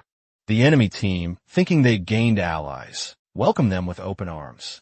But before any words of peace could leave their lips, the chubby mage brought her staff crashing down, with brutal force, flattening their leader in one devastating strike. The rest of the team stared in utter disbelief, as Song's fangirls turned on them like wild animals, mumbling incoherently about idols and destiny. One girl tried to question what was even happening, but was swiftly silenced by a wave of magic. In a bizarre flourish, the fanatics began reciting twisted poetry, proclaiming Song's divine arrival.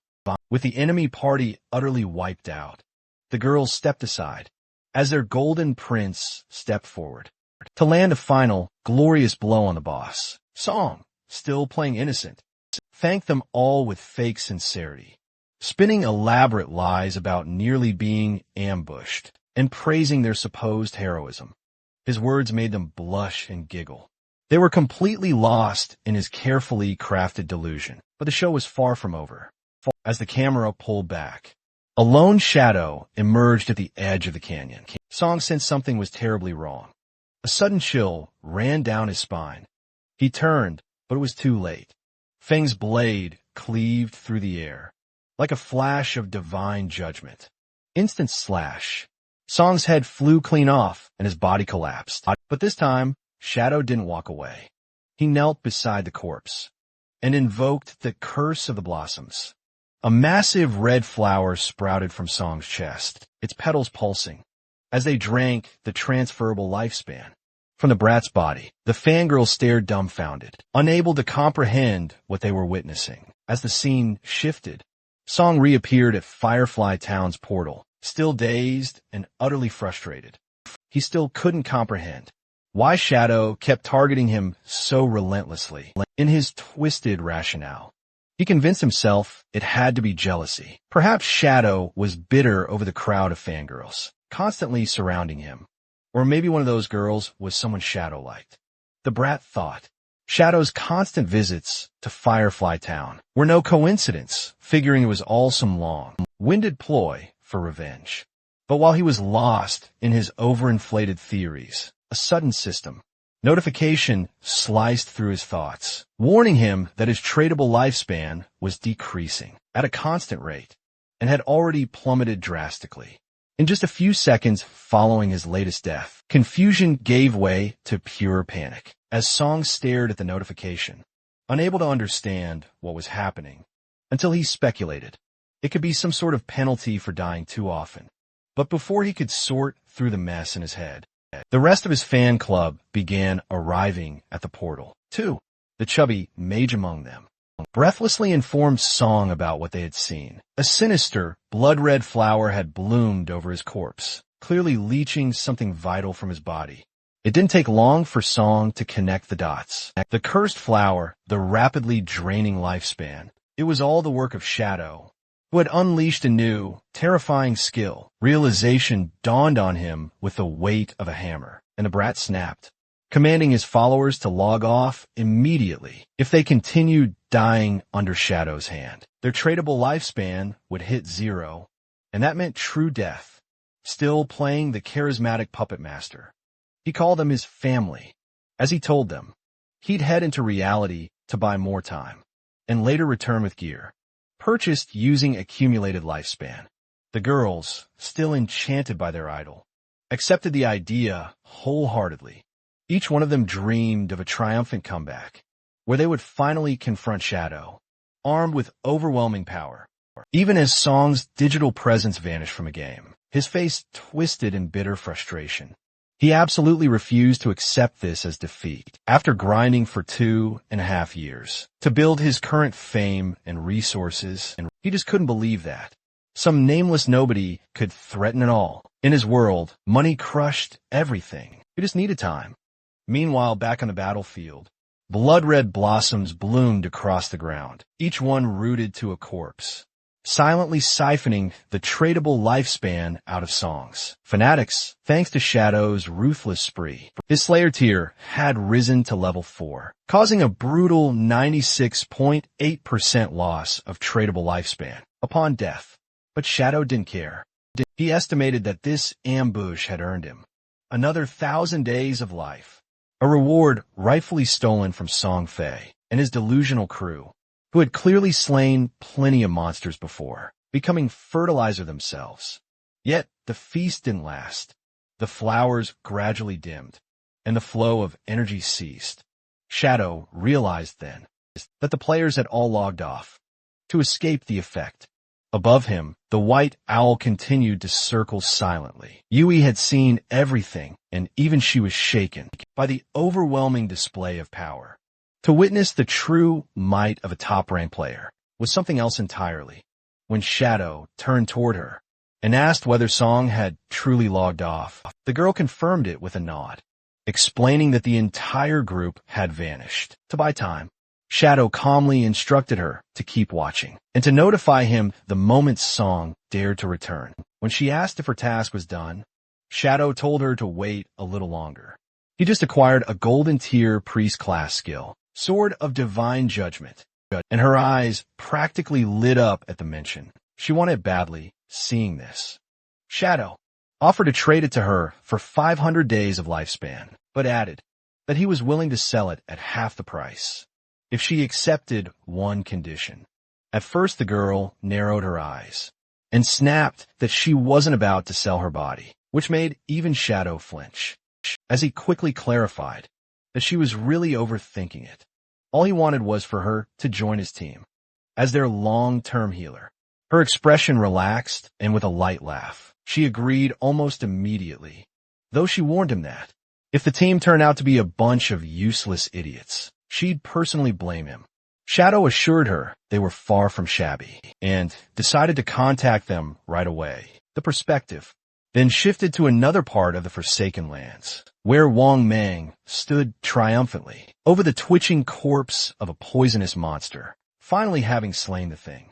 and grinning in celebration over the XP gain. He called out to Zhao, requesting a heal and an antidote. But the girl remained frozen and flustered, still completely unsure of what to do next. Wang tried to explain once more that Zhao's priest class came with a detoxification skill, but before she could even listen properly, she fired off at a tree instead of her poisoned teammate. Time slipped through their fingers, and before another word could be said, Wang collapsed onto the ground and died from the lingering venom, his kill rendered meaningless. The rest of the team stood there in stunned silence, anger slowly boiling beneath the surface, each of them staring at Feng's little sister with disbelief. They weren't sure what to do with someone so catastrophically unhelpful. Later, as they stood by the teleportation stone, the team leader grimaced. He knew he had no choice but to replace the healer, but every capable hidden class priest had long since been recruited. Still, they couldn't go on like this. Meanwhile, back with our clueless contender, Zhao was completely oblivious to her own incompetence, floating in a world of pure delusion. She was absolutely convinced she was destined to be a chosen one, a true goddess of this new world. To her, reaching level 4 with zero effort was irrefutable proof the game was utterly simple, and her greatness inevitable. Soon, she imagined, she'd be reunited with her glorious brother, Song. But just then, Shadow's voice reached Wang Mang, with news that made his pulse quicken. A hidden class healer, a white bird priest, had agreed to join their party. And apparently, she was strong in other roles too. It was the game-changing opportunity the team desperately needed, and their leader didn't hesitate for a second, urging Shadow to send her location ASAP. Shadow confirmed she was currently in Firefly Town, and though the area wasn't ideal for grinding, it was better to meet up and progress as a unified team. Wang nodded, preparing to head over. But first, he had to deal with their resident problem child. He turned to Zhao and gently explained that their team needed to relocate to a higher level zone due to the dense population in Shell Town. He claimed, with well-practiced tact, that her level was simply too low to survive there. But before she could even utter a word, the entire party sprinted off without her, whooping in relief now that they were finally free from the burden of a healer who couldn't even heal. Zhao, however, remained completely unfazed. She believed their departure was a blessing in disguise. Clearly, they were too weak to be worthy of her. Now, she would track down Shadow herself and make him carry her forward. In the meantime, Wang Mang arrived at Firefly Town and met with both Shadow and Yu. The moment he spotted them, he immediately handed over the tradable lifespan he'd earned from their recent monster battle, eager to settle his debt and push their progress forward. Even with their progress, he was beginning to realize just how tough survival in this game truly was. As they discussed their next steps, Wang brought up someone new, a captain named Anyu. The name froze Shadow in place, his mind racing. That name, it couldn't be a coincidence. And just like that, she arrived, waving cheerfully in their direction. Anyu's presence instantly captivated both men. Shadow couldn't believe his own eyes. The stunning young woman before him was indeed the Anyu, codenamed Justice Execution, the only player in the entire game to wield the hidden class of Dragon Swordsman. In his past life, she'd ranked among the global top 20 and served as one of the key figures behind the nation's official forces. A national pillar, revered and feared in equal measure. And now here she was early, radiant and blushing as she greeted Shadow, with admiration shining in her eyes. She introduced herself warmly, confessing she'd always looked up to him, even joking he might be a time traveler or a reincarnated hero. Given the insane pace of his growth, Shadow listened quietly, letting the memories of his previous life fill in the blanks. Back then, he had met her much later under different, darker circumstances. She hadn't been on the same team as Wang, which made this unexpected meeting all the more shocking. She already possessed a significant amount of tradable lifespan, likely accumulated on behalf of the government factions, and as a dragon swordsman, a class famous for its resilience. She was the perfect vessel for that kind of power. It was a smart, calculated move by the officials, and Shadow respected that. Anya didn't mince words either. She made it clear that if Shadow had any gear he was willing to part with, she and her people would buy it all. She reminded him sweetly, yet firmly, that she carried the burden of a city's hope on her shoulders. Shadow had no reason to eliminate her, and they both knew it. He agreed easily, stating he wasn't short-sighted enough to ruin such a mutually beneficial opportunity. A partnership like this could lead to immense gains for both sides. Deep down, he knew it. Anya might seem cheerful and harmless on the surface, but her mind was sharp, her strategies thunderous. Those who underestimated her quickly learned why she was so feared. As soon as one of the girls from Song's group logged out of the game, she read an article and realized something chilling. According to news released by the officials, the lifespans in the Forsaken game were all too real. If it hit 0, the person would meet their end in real life as well. Another member started screaming on the phone, telling the others that before they met their end, they should subscribe to the channel so they could get the latest chapter fastest. She was starting to wonder, were they just playing a game? Or had this suddenly become a matter of life and death? Because she had already given all her tradable lifespan to Song and had nothing left. Another girl started crying, telling her friends that she only had a few years left to live. The fourth girl wondered how she had so little lifespan left, and the crying girl explained that because she had taken out quite a few other players. For Song, she had earned a killer status. Dying once felt like losing 2 years of her life, which meant that if she died 2 or 3 more times, her lifespan would be over. Everyone realized that they only had a few years left, and if they didn't do something, it would be really dangerous for them in the game. The chubby girl realized that she was always the tank, charging at the front lines. Because of this, she also got the killer status, but she knew that in front of stronger opponents, even the blessed majors ended up dead. Now, the chubby girl had just a little over 1 day left to live. As soon as her lifespan hit 0, she would meet her end sooner than the others. She didn't want to believe what she read, even though it came from official sources. But suddenly, another notification popped up. As our hefty heroine devoured the messages, she grasped that her so-called brother, Song, was secretly hoarding lifespan for himself. Perhaps that scoundrel will actually help me, she mused. She needed to track him down, and fast. And of course, she wanted to look absolutely stunning, or at least the prettiest she could manage. So, she shed her everyday garments, donning her absolute finest for their rendezvous. And I kid you not, dear viewers, I strive for body positivity and never break character. But seriously, what in the ugly hell was that outfit? Our fatty then took off sprinting with insane speed, an unnatural burst of energy for someone her size. As the scene shifted, we arrived at Shadow's house, where his little sister finally awoke, realizing she had indeed returned to reality. Even though the lines were blurring, she still knew exactly where she was. She immediately snatched up her phone, only to see that the lifespan market had already begun. A single day of life was selling for over 15,000, with 200 days left to her name. She was technically already a millionaire, but then she opened the group chat, and her heart sank. Shadow had been relentlessly hunting that scoundrel Song, already having assassinated him 3 times. 3 times. Shao burst into tears, knowing full well that if Song's lifespan ran out in the game, he would perish in real life too. Even if the sister wasn't the sharpest tool in the shed, she had enough wits to know that, even with 100 years of non-tradable life, dying 3 or 4 times would leave someone with only 12 or 13 years left in real life. But why did Shadow want Song dead? Not just once, but 3 times over? Judging by the frantic chatter in the group, Shadow had been cornered by dozens. It still took out Song like a seasoned pro, utterly decimating the entire squad of females. It was so utterly terrifying that the girl wondered, how could anyone be this powerful?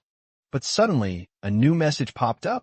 The chubby girl began frantically messaging the group, urging all the other ladies to gather round, so Song could leech even more lifespan from them. She then declared that all female fans in the city who wished to support Song should immediately seek him out and exchange their transferable lifespan so he could prolong his life and escape his suffering. The chubby girl then revealed that Song was currently at Grand River Square, and the going rate was 10,000 for a single day of life. She skillfully swayed the others, claiming this was their shot at infinite riches, while simultaneously aiding their beloved idol. As soon as the sister absorbed this shocking news, she couldn't fathom that Song was actually so near. There was no way she could simply stand idly by and let this once-in-a-lifetime opportunity vanish. She absolutely had to go and confront that scoundrel. Even the sister broke into a sprint, mirroring the chubby girl's urgency.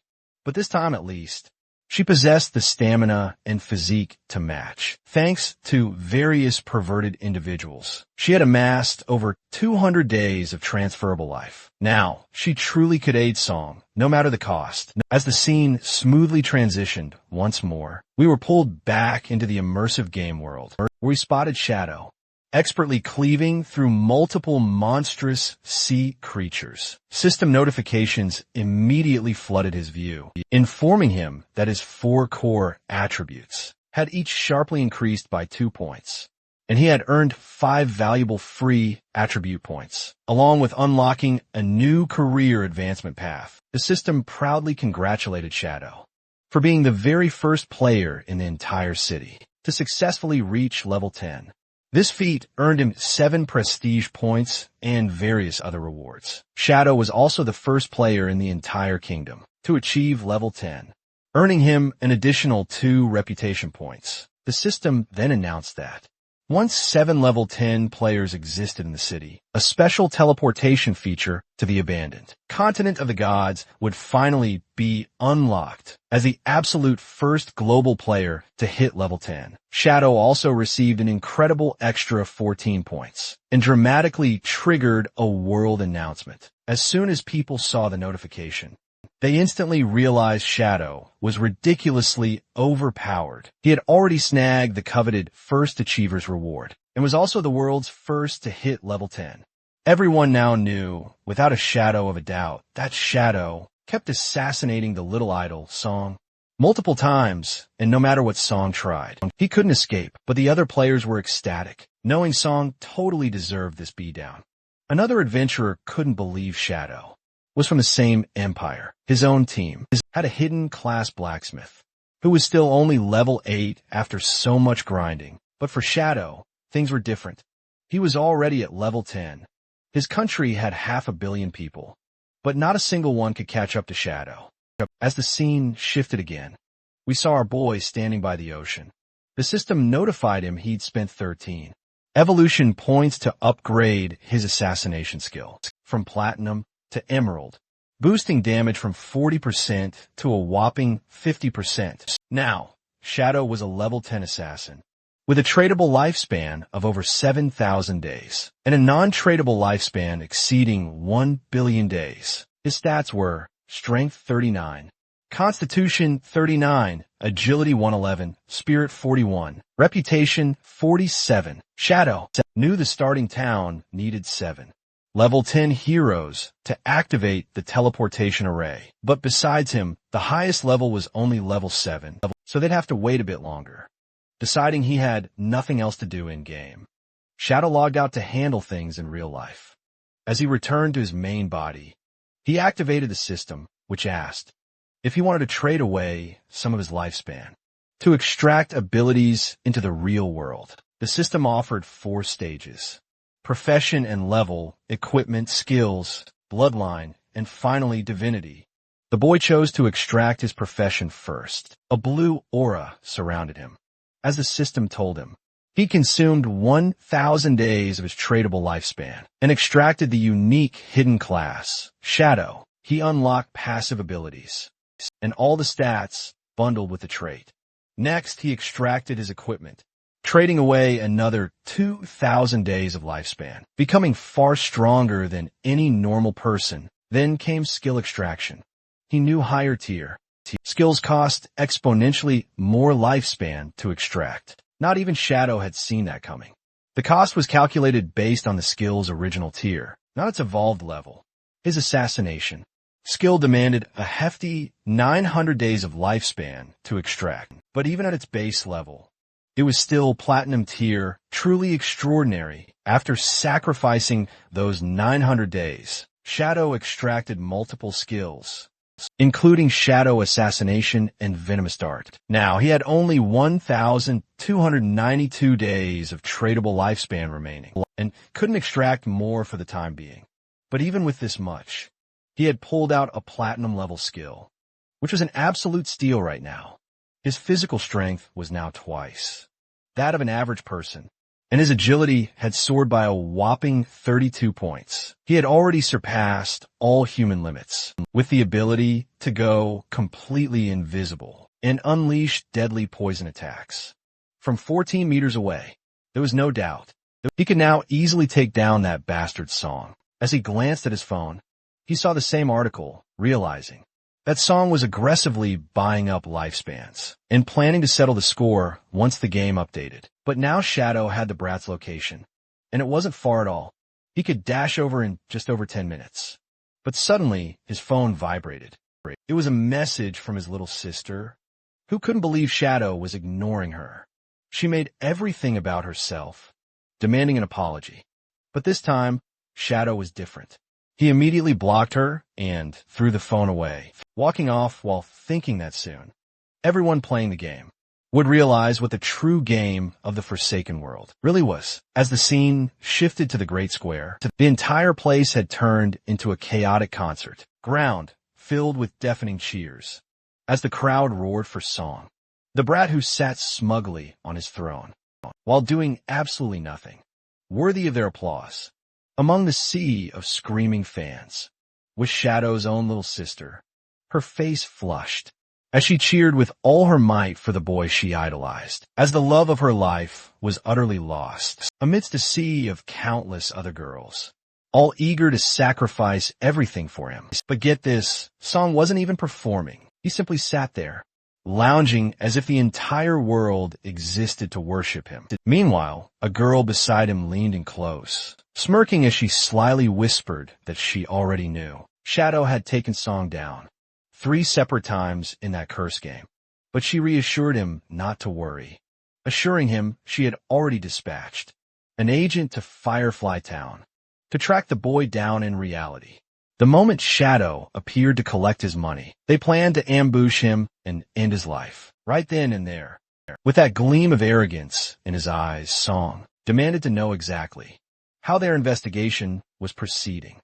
The girl, letting out a soft chuckle, explained that their trap was already set in motion. They'd catch Shadow, then call Song over, allowing him to vent all his anger as much as he liked, without any restraint, and finally finish things for good. This only made Song's confidence swell even further, especially so when he recalled hearing that the ladies' company had routinely used similar tactics to expertly manipulate and control countless players, effectively turning them into unpaid slaves. As he beamed at her, she erupted into even louder laughter. She began to boast that all the players who had fallen for her wicked schemes were nothing but a bunch of clueless fools, struggling through life and utterly easy to exploit. Meanwhile, on Song's side, things were looking much better, because he commanded an entire army of women, willing to throw away their lives for him.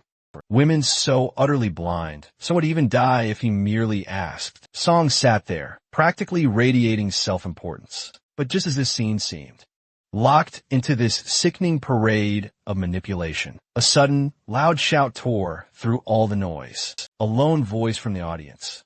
A lone man screamed out for everyone to stop, recklessly selling away their lifespan, warning them that, per the official statement, once their lifespan quota hit 0, they would die in real life too.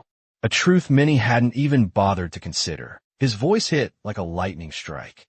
He directly called out Song, accusing him of knowing the dark truth, of buying up the fans' very lifespans, fully aware it meant their demise, branding him a reckless, heartless monster, endangering lives without a shred of shame. The crowd wavered, their eyes flickering uncertainly. But Song, blinded by his arrogance, refused to let the situation slip through his fingers. He dismissed the man from his thoughts, as nothing more than a mere troublemaker.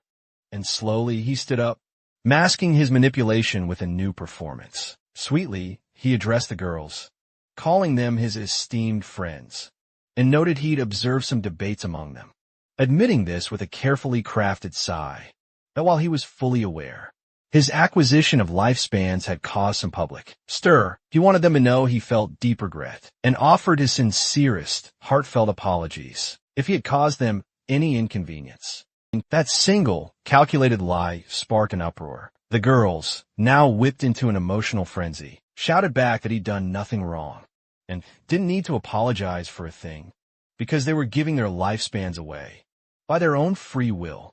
Seeing his trap working perfectly, Song feigned being overwhelmed with gratitude, thanking his fans for their endless, unwavering support, while urging them with mock sincerity that all love should be positive and uplifting. He urged them to cultivate rational minds, while still fervently pursuing their idols, endlessly, tossing in empty words about mastering oneself and striving for a brighter future. In the unique era of the Forsaken Games, his speech flowed smoothly, each word meticulously calculated, as he claimed he'd been cooperating with authorities and putting his all into beating the game, not for his own selfish sake, but to selflessly give back to his beloved fans. He painted himself as a selfless, benevolent hero who wanted everyone to live happily, embracing peace together. He even faked tears, trembling dramatically, and announced that, if he had inadvertently caused anyone pain, he was profoundly sorry. That's all it took for the crowd to utterly melt. The girls, however, refused his apology, insisting he was far too gentle. They even claimed they felt like they were ascending to heaven just by listening to his trembling voice. Even the so-called ugly girls, their faces contorted in tear-streaked devotion, viciously turned on the man who dared expose Song, screaming he was just a savage desperate for attention. And if things weren't already sickening enough, the chubby girl dramatically burst onto the scene, stomping onto the stage in her hideous suit, her mere presence making it excruciating to watch. But she didn't care. She bellowed at the other girls, demanding how they dared question Song, their one and only idol, calling them fools for believing any chaotic rumors spread by outsiders. She sneered at official statements claiming the game's lifespan mechanic affected reality, insisting that if that were true, she would already be dead. The system had warned her. She had less than a day left to live. Yet here she stood proudly, sacrificing herself for Song. To her, even if she died in a day, it didn't matter, because her heart was in the right place. She would never badmouth Song, not even in her dreams. Her words hit the crowd like a drug, and they cheered again, completely swept away, as they declared they were ready to hand over their lifespans. Without a moment's hesitation, girls shouted out their remaining days, some boasting 20 days, others only 17, 5, or even 3, but they didn't care and pledged it all to Song, who inwardly gritted his teeth in disgust at the sight of the chubby girl. Yet, he still forced himself to smile, and told her that to be loved by someone as amazing as her was truly flattering, as long as the love went deep. He claimed he was ready to embrace it, every last ounce of lifespan they'd sacrificed for him, even as the girl herself dissolved into tears, poised to embrace her final moments. But before this grotesque love fest could reach its next disgusting crescendo, a sudden blue light shimmered through the skies, and in a flash, it pierced straight through Song's head. Blood and black matter exploded everywhere, and the entire audience froze in shock, unable to comprehend what had just happened. The chubby girl, her face now splattered with gore, let out a high-pitched scream, her mind shattering, as she watched her precious son lying there, with his skull violently blown open. The stadium erupted into chaos, as girls screamed and stampeded. Bodyguards scrambled to shield the rich lady, and everyone ran without a second thought. The woman, pale with terror, knew exactly what was unfolding. She'd witnessed this before. As Song's corpse hit the ground, a glowing mound of lifespans materialized around him, shimmering for just a brief moment, before vanishing into thin air, snatched away by an unseen force. And as her sharp eyes darted through the panic, realization struck her like a hammer. Only Shadow could wield such an assassination skill. Only he could move with such speed and strike with such lethal precision. But before she could even voice her chilling fear, before she could tell her guards who the killer truly was, another flash of blue light tore straight through her skull, splitting her open just like Song. Meanwhile, down below, unseen by any, Shadow stood cloaked in a blue aura, his form utterly invisible, as he silently activated his deadly assassination skill, again and again, erasing every enemy that crossed his deadly sight, without a shred of mercy.